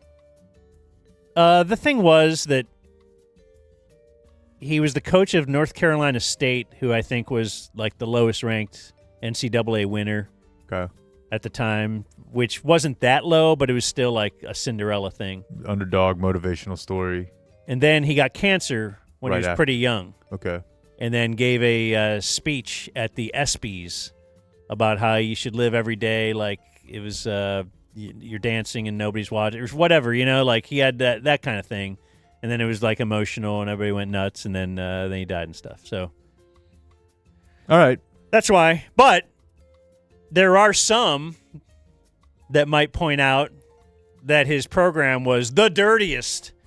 I was And wondering what the else there reason was that here. NC State was able to actually compete with your Duke and North Carolina back in the day is because they were able to figure out, like, look that up. I'm interested. That's exactly why I'd like to know. Yeah, I think that was but then the ultimate force field, and the big speech and all that, and now upon his death, you can't mention that he might have been running one of the dirtiest programs in college basketball. I love it. Yeah. I love it. And also died on this day in 2021, Michael Collins, the astronaut. Oh, okay. Who went to the moon with Neil Armstrong and Buzz Aldrin and didn't get to go on the moon. Damn. Which sucked. Like, why wouldn't you say, all right, it's your turn now? I'll sit up in the plane and go around the moon or whatever, the rocket, the thing, the ship. Don't you... Yeah, no. Ain't no In fun fact- if the homies can't get none. Yeah, so he had... Tag him in. He orbited the moon. So he got really close to the moon. He just waited in the car outside. How did they just treat Michael Collins? Again, like me when my family just is at Target. I'm like, I'll circle. Yeah. No, I'll no look for parking. you guys. You love being that guy, though, don't you? It's so great. I do, yeah. And that was Today in History. All right, closing remarks, Blake? I was wrong. They play in Ireland in 2026.